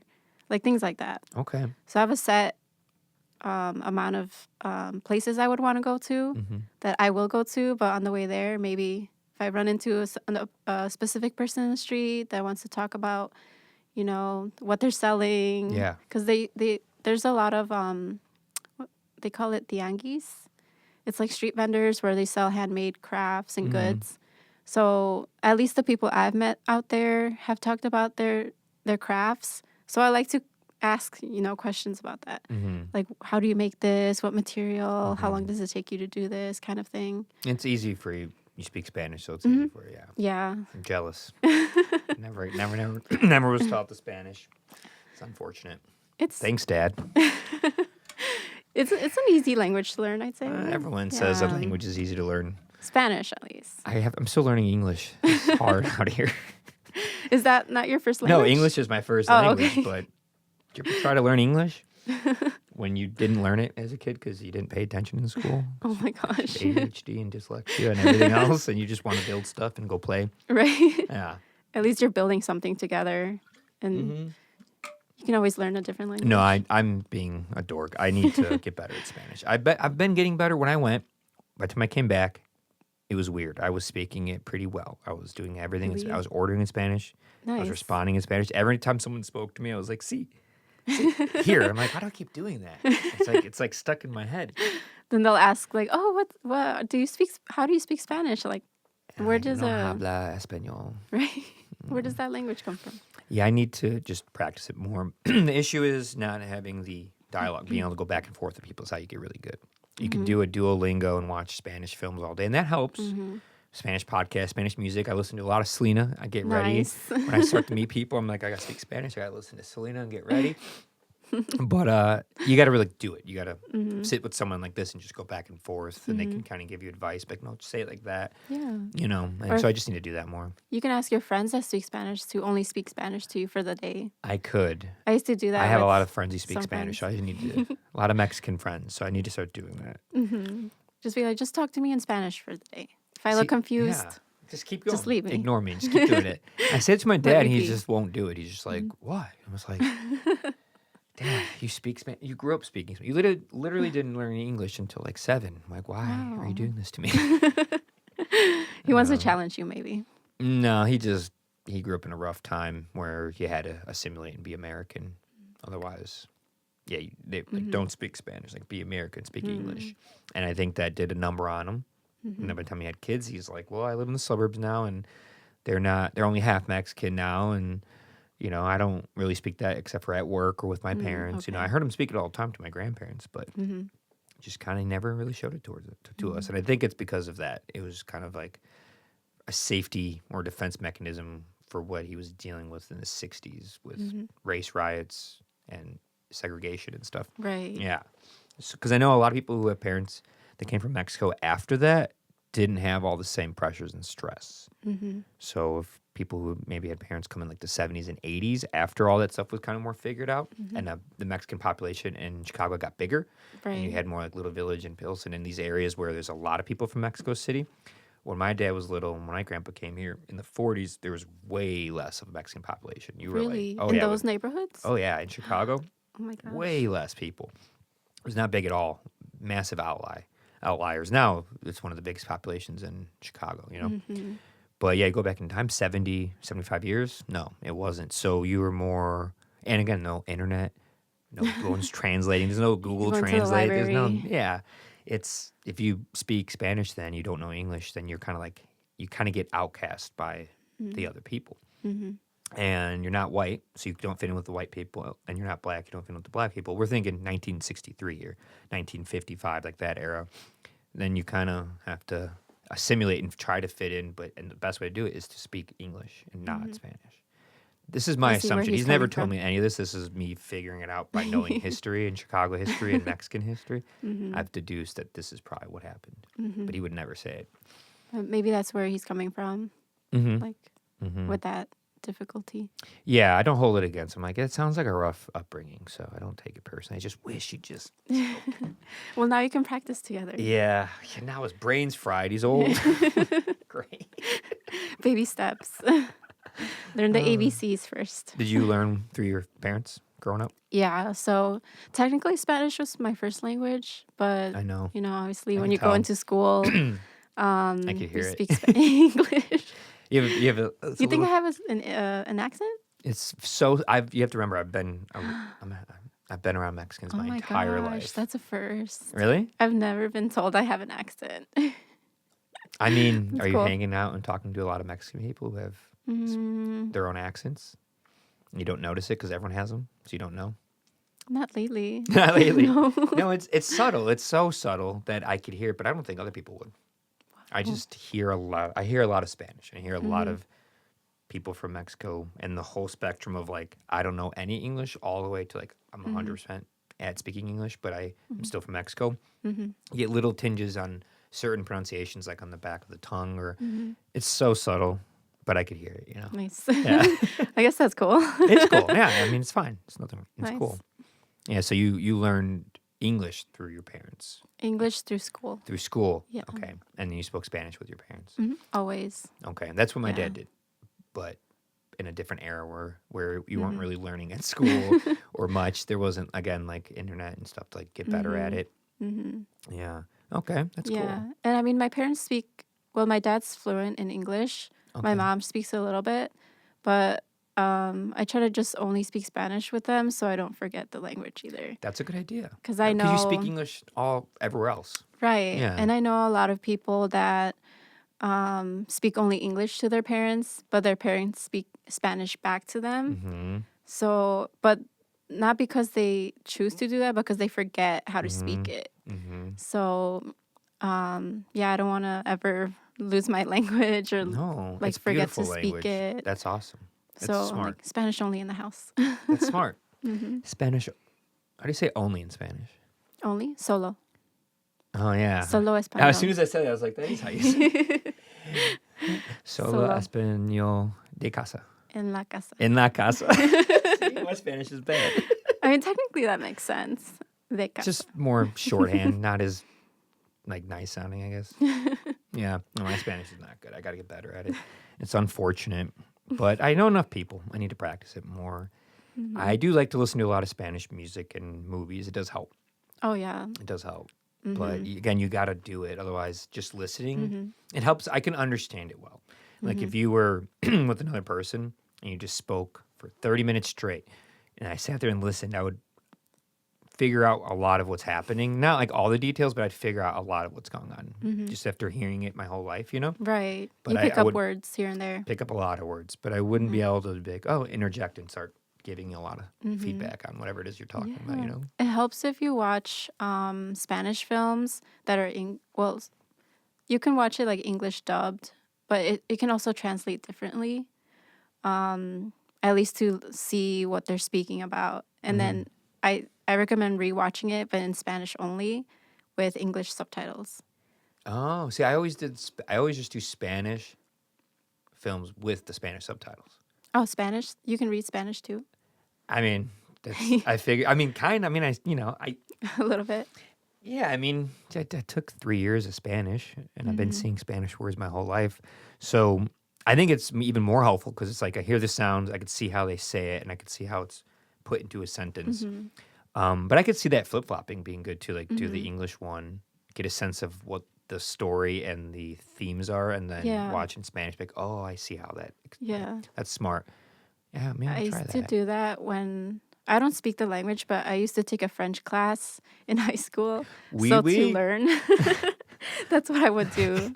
I would watch French films in French and then English subtitles. And then I'll watch it again, but like in reverse. Okay. So English dubbed, English subtitles. Because sometimes I feel like once you see what's going on, just like visually translates differently than what they're actually saying. Yeah. So that's how I would learn. Okay. That's a Yeah. good idea. You did that with French? Yeah. Did you keep any of it? No, It's I forgot. because you're fluent in Spanish, learning French wouldn't be that hard. There is some words that sound Spanish. So many So words. Those that's countries a- were next to each other for that's like a 1,000 nice- years. They literally split by a little bit of mountains. Like they're so similar. If you know English and Spanish, you could figure out French because so many French words are English. I keep discovering so many. And then a lot of the words are the same in Spanish or very similar. Like they almost have like 8 out of the 10 letters are the same in a word, you know? Right. Yeah. And so if you put both those together, you could pick up on it really quick. Like if you studied it the way you're telling me to study Spanish. Yeah. If you did that with French again, I you'd be probably like, would. Oh, Yeah. okay. This makes sense. Yeah. Right. Just the more I do it, I feel like it would be easier to learn. And it's beautiful. But maybe for you language. too. Yeah. I got to learn English first. Spanish, French, I want to know both. I want to know all the romantic languages, Italian, Portuguese. Maybe not Romanian, but I'm just kidding, Romania. I love you, Romania. No, yeah, languages are cool. They're beautiful. I mean, at least I know the music language. At least I could play music and talk in notes, and Right. understand theory and stuff. It's a form of a language. It really is, you know. But yeah, it'd be fun to make music in Spanish. Make some Spanish lyrics. That would be interesting. know. Yeah. You can play around with like different synonyms Mm-hmm. in your Start a band. lyrics. You play bass, and you could sing in Spanish. Oh no. No, do you ever sing? No, To myself. for yourself. Maybe in the car by myself. Do you think you sound decent, but you just don't want to sing in front of people? Or do you not like how you no. sound at all? But you just do it because you love singing. Just for fun. Yeah. Yeah. Okay. I'm the same Or way. I'm feeling the song that I'm listening to, or the lyrics that are playing. Okay. But I have friends that tell me that I should sing, but I'm like, no. Have they heard you sing? Your friends? A couple, yeah. But I'm just like, don't look They at said me it's while I good? sing. Is that as good? I guess. I mean, they didn't say it was bad. But Off mic, no. you could sing for me. I'll let you know. Good or not. Like, bad. Just turn up the No. auto tune. No auto tune. You hear that, I'm just everyone? kidding. No more auto tune. Auto tune is ruining Acoustic the only. music industry. It's killing me. Everyone is so obsessed It's with like it. the robotic sound. So it's cool to use as like a tool, add some texture to something, certain places, certain production aesthetic.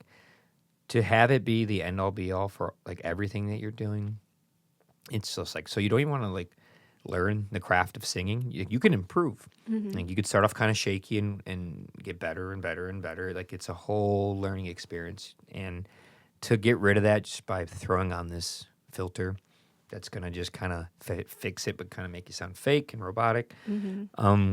Again, it could be a fun like production tool here and there, but everyone just does it so much. Really? I've never done it. When bands ask, I'm like, I don't do it, and I'm not gonna. Oh, people actually like specifically ask for Yeah, autotune? yeah. They'll be like, oh, can you like fix the tuning or something? Like, I don't know. No, I mean, I'm not gonna. That's not what I do. That's not the kind of production I like to. That's not my philosophy. So if you want that, which is fine, then work with somebody else who does it. But I want things to be what they are. I want to translate what is, and then if I want to make new shapes or create something more out of it, you can, but I want it to be custom and by hand, not Right. just a auto-tune fixer, of the notes. And I think psychologically it makes people just not face their fears of like getting better at the craft. True. Because Yeah. you're like, oh, I'll just hide behind that thing. Because then they'll just rely on it. Just rely on it. Yeah. And again, see that. it's you want to use it here and there for like maybe you have a certain bridge in the song and the music drops out and we have piano plays. So you throw it down there just to have like truly a cool aesthetic for a moment. I think that's great. But if everything is that, it's the same thing with, any type of over filtering things. It's just like use a filter here and there for whatever that art is, whatever it is, but to strictly live in that, like a preset, something that is just manufactured. Right. No, I feel not like for me. that'll make you sound like, well, it obviously sounds like unnatural. It's definitely But natural sounding, yeah. what if you really are talented, but you just don't hear it? Yeah. And you're just filtering out your voice? Or what if you're really bad and you keep doing it and the filter, everyone's like, oh, your music's great, but really you just suck at singing. You'll never improve. And then you go to play live and you sound horrible. This has happened to people. Wow. Where they play live and it's not good. Or pop stars will play a track because no one's ever actually heard that pop star's voice because they won't sing. They'll That's have wild. auto-tune on it or they'll play to a singing track. That's a common thing too. But I don't know. They're more like performers. I see pop stars as like choreographed performers, True. not necessarily musicians. Some of them are, Specific ones. Some of them certain are, ones. but some of them are not even close. They're just choreographed like theatrical dancers that mime a song with, Oh my gosh. It's all show. a lot of it's show. A lot of show. So like, yeah, to give them $300 to go to the United Center, it's like, no. That's If wild. I'm going to I'd give $30 to a band that actually made all their music, and then I'd buy their vinyl for another $30 that they actually made. Right. I'd rather spend that, $90 on a T-shirt, a vinyl, and a concert than hundreds of dollars for something pretty plastic and superficial. Yeah. And the local ones at least write their own lyrics. Yeah, I know. Isn't it great when Or- everyone's amazed? Like, but she writes her own lyrics. She's my favorite pop star. I'm like, first of all, Are you sure? I don't believe that any pop star writes their own lyrics. Maybe Billie Eilish, that's about it. And then I could be wrong, but prove me wrong. And then after that, they don't do their own production. They don't do anything. You'll see 35 people worked on that album. I'm like, Oh my goodness. what? I know so many people that do albums, and it's like the band, maybe an engineer, maybe like someone made the artwork, a producer, like that's it. It's like 7 people make the album, and the album's great, and it does well. Why do they have to have so many people on it, so many names, all these? It's nonsense. And no, most of those pop stars, big artists, are more, again, it's more like to perform. It's their image, it's their brand. It's not their high-level skill set of singing. And some really are good, and it's sad when they don't do it. Like, that's what I like about the Tiny Desk, the NPR one, because you'll Oh, see really famous yes. pop stars and R&B artists and hip-hop artists on there that you normally don't get to see that way, and you get to notice, like, oh, they do have skill.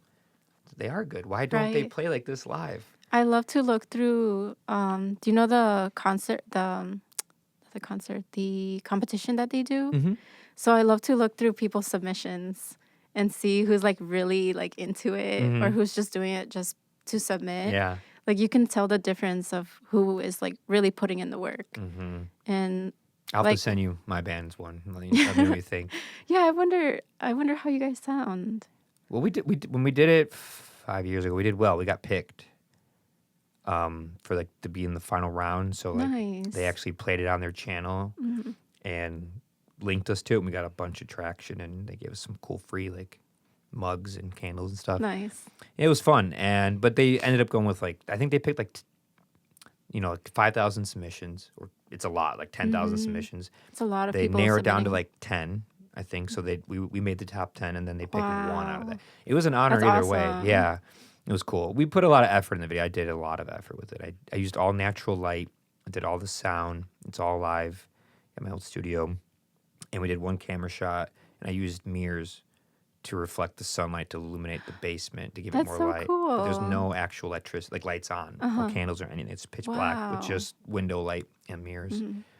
And I think that helped. And then the theme of the music was kind of on the nose at the time about like the song's called Old Empires, just about the problems of the past and, America and all that stuff. So I think that helped, but Putting it together.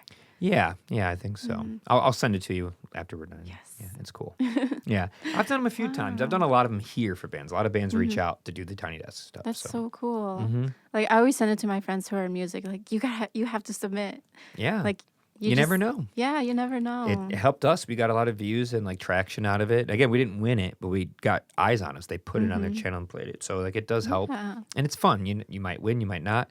If I would recommend for those listening, if you do submit to it, try to do something unique. Otherwise, you might not stick out. So like Something different. something different with the video, not just the music. The music is important, but the video is really important. You have to do something unique with it. Otherwise, anyone can just hold their phone up and film in a living Right. room. And get the right lighting too. Yeah. Because what if you can't even see your face Yeah. in the video? Mm-hmm.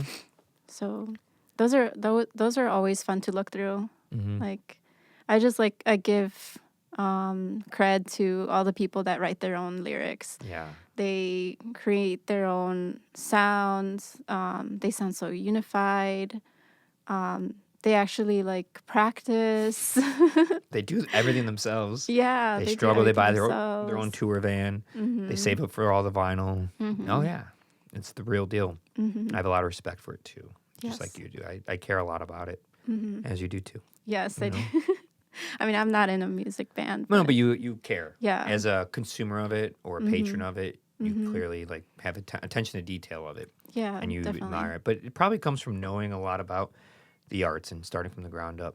You see, like, well, if I did it this way, clearly other avenues, like a musician or painter, a writer, a composer, they had to start somewhere too. And so you kind of Exactly. have an appreciation for like working at something more than Yes. yourself. Like going after what you're really trying to do instead of just like half-assing it. Yeah. Yeah. And actually like being passionate about it, you know, and just doing what you love. Mm-hmm. Are you doing what you love? I am. Do you have any other jobs or anything? Is just what you've been focusing on? No, so my job is an event coordinator. Oh. So I put together private events. Oh, so that's where did you get that skill from? Like, did you translate into the events you put on? Or- Opposite. Opposite. Oh. I got the job because of my experience doing DIY events. Okay, is it Yeah. for like a certain type of company? Or? You don't have to name them if you don't want to, but you at least It's a describe the job. family-owned business. Okay. But yeah, like it's basically like what I do with the DIY events, just like with a larger amount of people. So give a demonstration of like what kind of event it would be. So it's anywhere from like a fundraiser event, a wedding, a birthday party, a funeral, quinceañera. We've also had like religious ceremonies before. Okay. So it's basically anything. Okay. Even like markets, we've done a couple. Okay. Interesting. I could definitely do that job too. It's pretty fun. You always get to meet different people and kind of help guide them. Well, I love helping guide them into making, like putting together their event and make sure it's successful. Because surprisingly, a lot of the clients come in very nervous, like to book, or this is like their very, very first event that they're going to put together. And they're like, oh, where do I start? I'm so overwhelmed. Like, what do I do? Give me your advice. Isn't it funny after you've been doing it for a bit when you hear that? Do you still get that way at all? Do you get nervous or anything about doing events, or do you've gotten used to it now? So Um, it's just easier to give them advice. You don't really feel that scared or nervous. I'm not as scared or nervous anymore. I Mm. do get anxiety still, Yeah. but that's just because I have anxiety. But Mm. um, yeah, it's a lot more not easier, but easier for me to put together and organize myself. Especially when you see that they are scared or nervous about something, but you're not Mm. at that moment. You're like, oh, Yeah, I guess I have been like improving. Like I guess I'm not as anxious as I right. used to be. Exactly. And when another adult is like, or maybe they're older than you and they're like Mm-hmm. anxious or worried about something, but you're not, but maybe you would have been 5 years ago. Mm-hmm. You're like, oh, improvement. Yeah. And it's like, oh, I am good at what I do because they don't know what they're doing and they're freaking out and I'm Mm-hmm. not. So Right. I should be here. Like I'm in the Mm-hmm. right place, you know? Exactly. I'm always like, oh, you'll be fine. Like, Hmm. I'll guide you. I'm here to help you. That's what I say to No, everyone. no need to stress out. I'm We can start with this, make our way to the end, but baby hold their steps. hand. Yeah. And you done it for weddings too? Weddings, yeah. Are those people is the bride freaking out? Mm, most of the time, surprisingly, no. It's Wow. I would think they would be. mainly the fiance, the The husband. groom? Yeah, They're the freaking groom. out? Yeah. Really? Yeah. At Give me an least in my example. What are they experience. freaking out about? I think they're just freaking out that the wife isn't freaking out. Babe, you're normally freaking out. Why aren't you freaking out? Okay. Because like I've had a client where the the groom, I think it's just because he wasn't in the loop of what was going on Okay. with the organizing part, because she had down the exact theme she wanted, the amount of people that were coming, specific guests that they wanted to be seated at a specific area in the room, and the groom would be like, wait, how many people are we hosting? What food are we eating? What's going on? When's the ceremony? What time does it start? What's the layout? And it's like, we were sitting here for multiple Hmm. meetings, and it's almost like he wasn't there. Man. So I try to get them both to interact, or like ask them both questions so that they're on the same page. Okay. That way, not just one person has answers to my questions Yeah. on what they're trying to do. You kind of become like a unofficial therapist for these people. I guess. You do. Trust me, I know. When you put on events and you're dealing with people's emotions and feelings and creativity and their inner brain words, like their band coming out for the world to hear, they're such a wreck, so nervous, so anxious. Oh my gosh. So you're always just holding everyone's hand and walking them off, It's like, off the ledge. we'll do this together.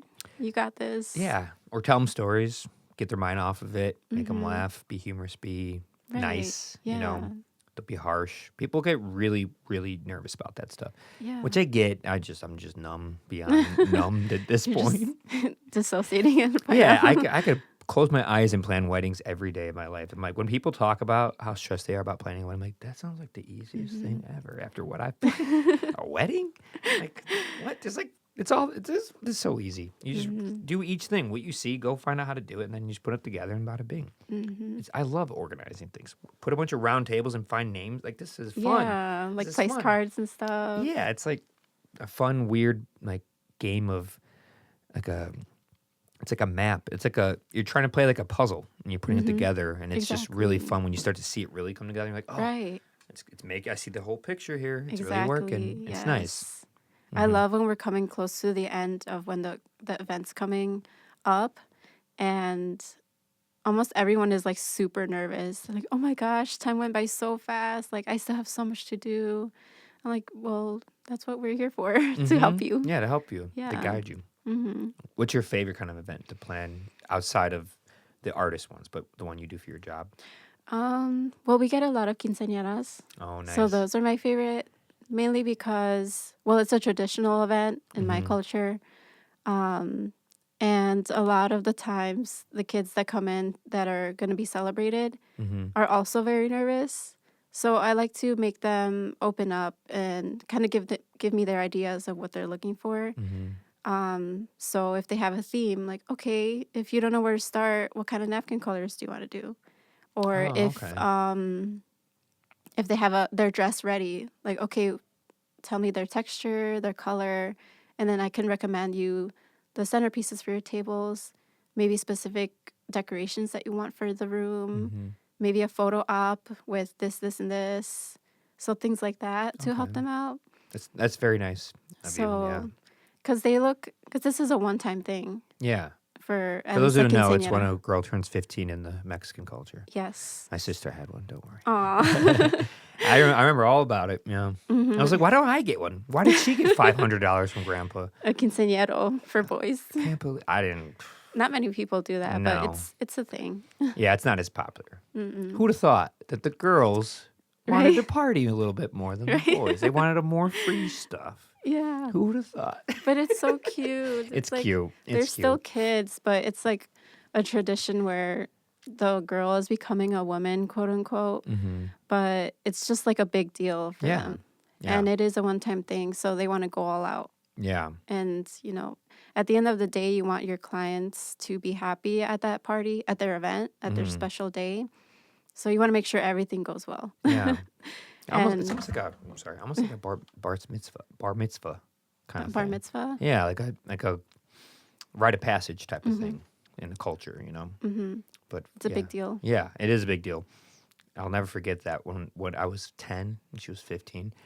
And when she was like, I got $500 from Grandpa. I mean, when this is in the year Aw. 2000, that's a lot of money.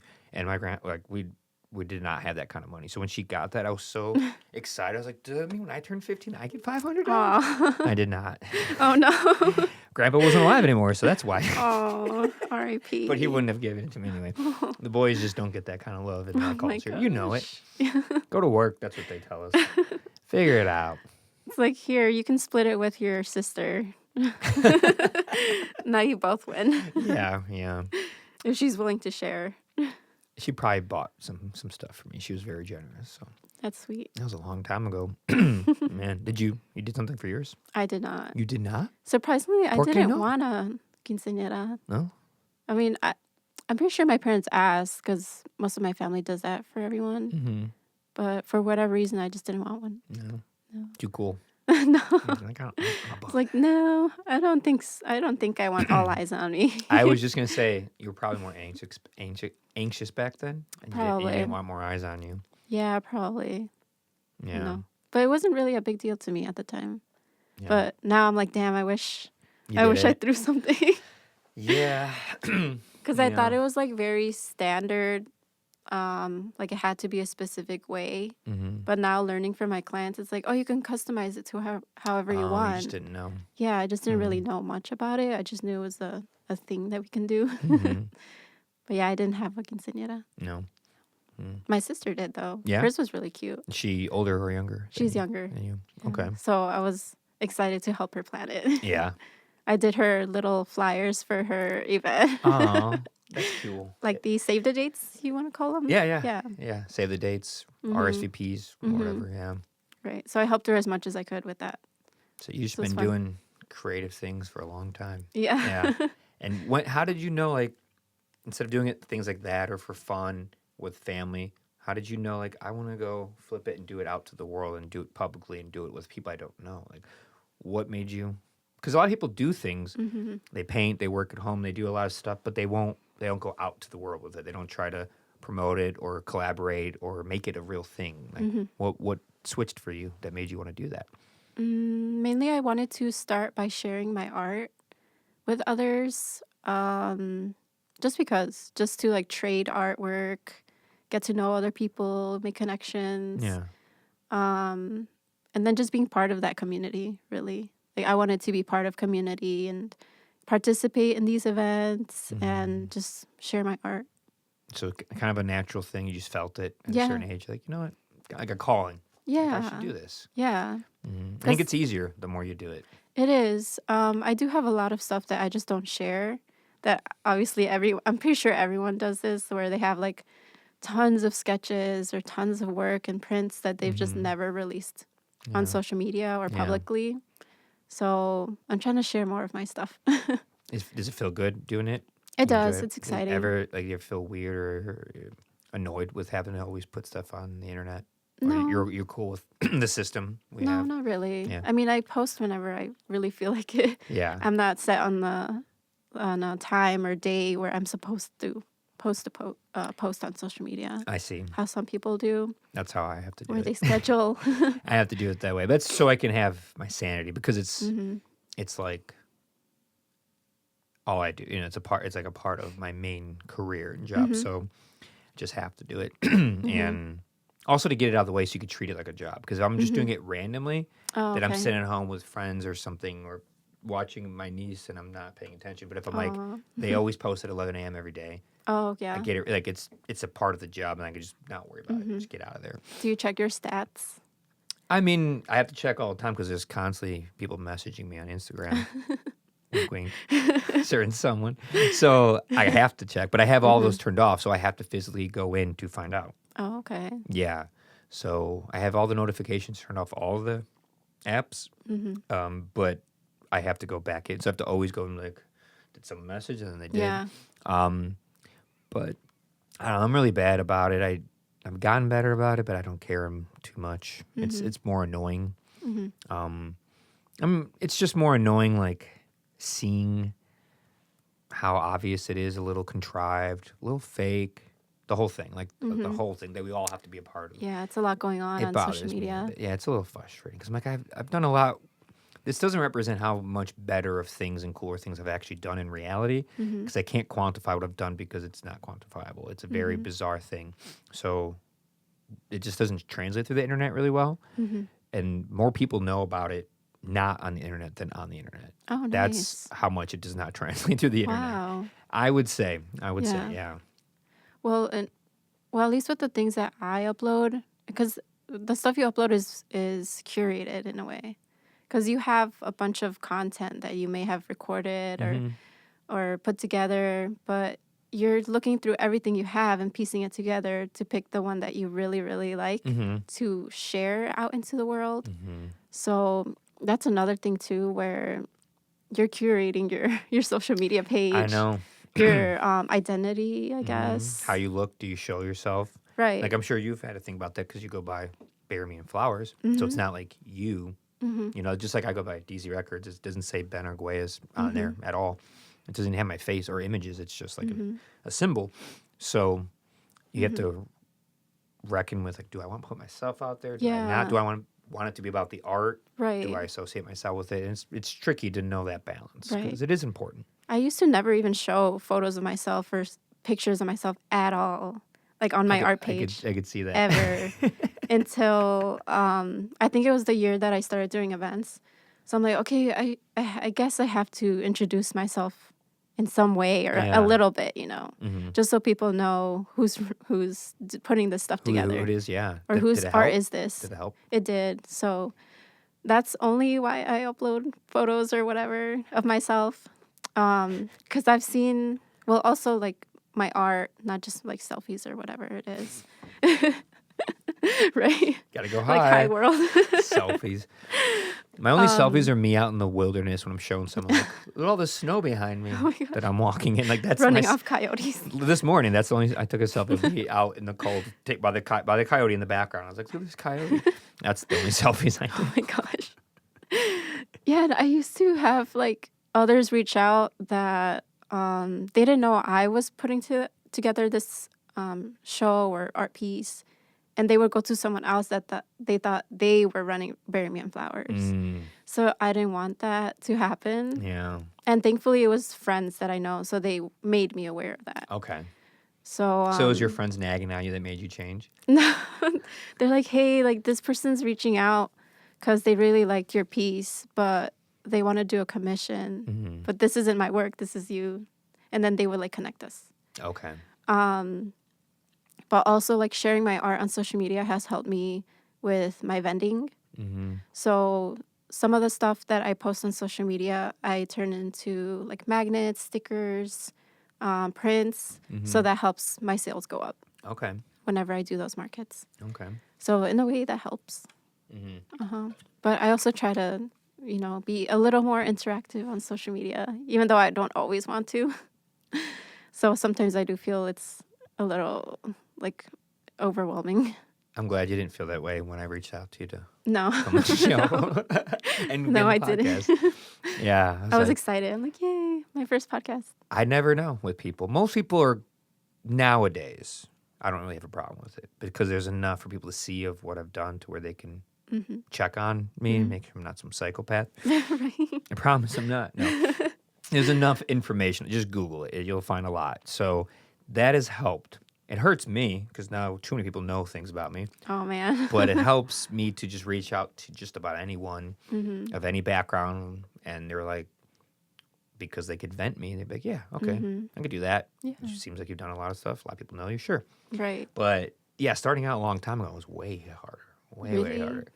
Yeah, you can't just blindly reach out to women on the internet. Be like, want to come to my house and talk my to me? gosh. Think about it. Yeah, there's... You know what I'm saying? In that case, you need to take a different approach to it. Well, obviously, I was being a little goofy with how I worded it. But even if I was like 22, the way I looked, I had the craziest curly hair. Like the most untamed beard. I looked crazy. I looked like a wild wildebeest. I didn't dress well. I just was a wild looking kid. Still doing this stuff at the beginning. So like reaching out then, it would be way harder to be like, hey, you want to talk to me on this podcast? And people are like, what podcast? Like, what do you mean? What are you doing? It's like, well, I'm trying to do it. But now it's like I said, this is my third one. I've done this hundreds and hundreds and hundreds of times.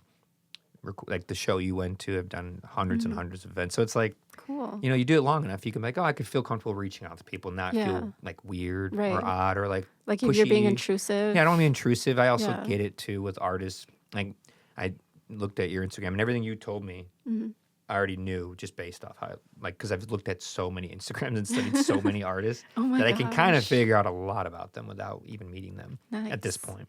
Nice. Yeah, so I was like, yeah, you definitely. I like that you promote a lot of stuff, and it's not all about you. Exactly. Some artists go a little too far with that one. we don't go into it, but they do. They do a little bit It's all too about much themselves. to them and not the art. Yeah, which I get it because you'll get a lot more views and likes, but longevity. You got to think Right. about: do I want to do this forever, or do I want to just do it really quick and get popular like right now, but fade away? And yeah, Yeah, I try to promote not just myself, but others that are involved in my events, yeah, or at least the markets that I'm part of. I try to share their art or their pages to have everyone get to know them as well. So that, I mean, it's a team effort. yes, it's a group effort, team effort, community effort.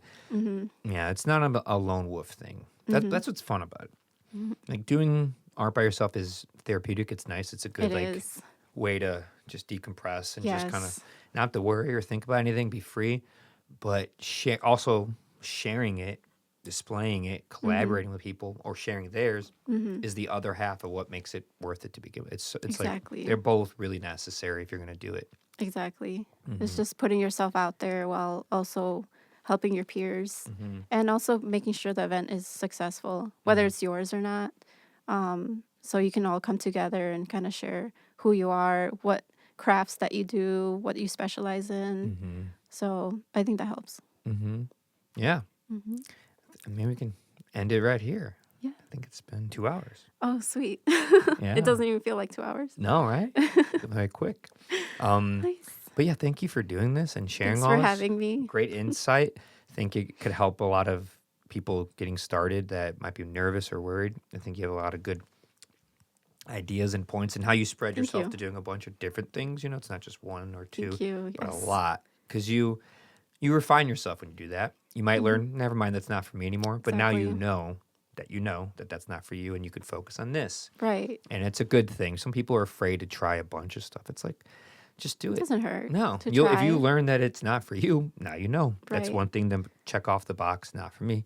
Focus on another thing, and or you might get good at it, and it could save you a lot of money if you know how to do a bunch of stuff for your own event instead of Exactly. having to hire 10 people. You could do it yourself. Now you could focus on paying the bands better, or the comedian, or the artist, or Exactly. whatever. You know. You get a big chunk out the way Yes. Yes. without having to outsource so much.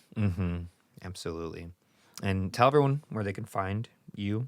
My social media, Instagram is at Burymeinflowers. And I do have a website that I'm working on, Nice. burymeinflowers.com. And TikTok, same thing, Burymeinflowers.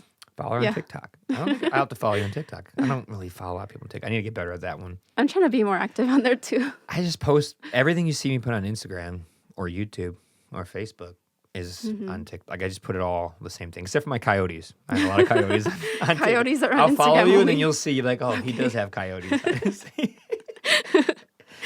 Oh my gosh. So Burymeinflowers on everything. Mhm.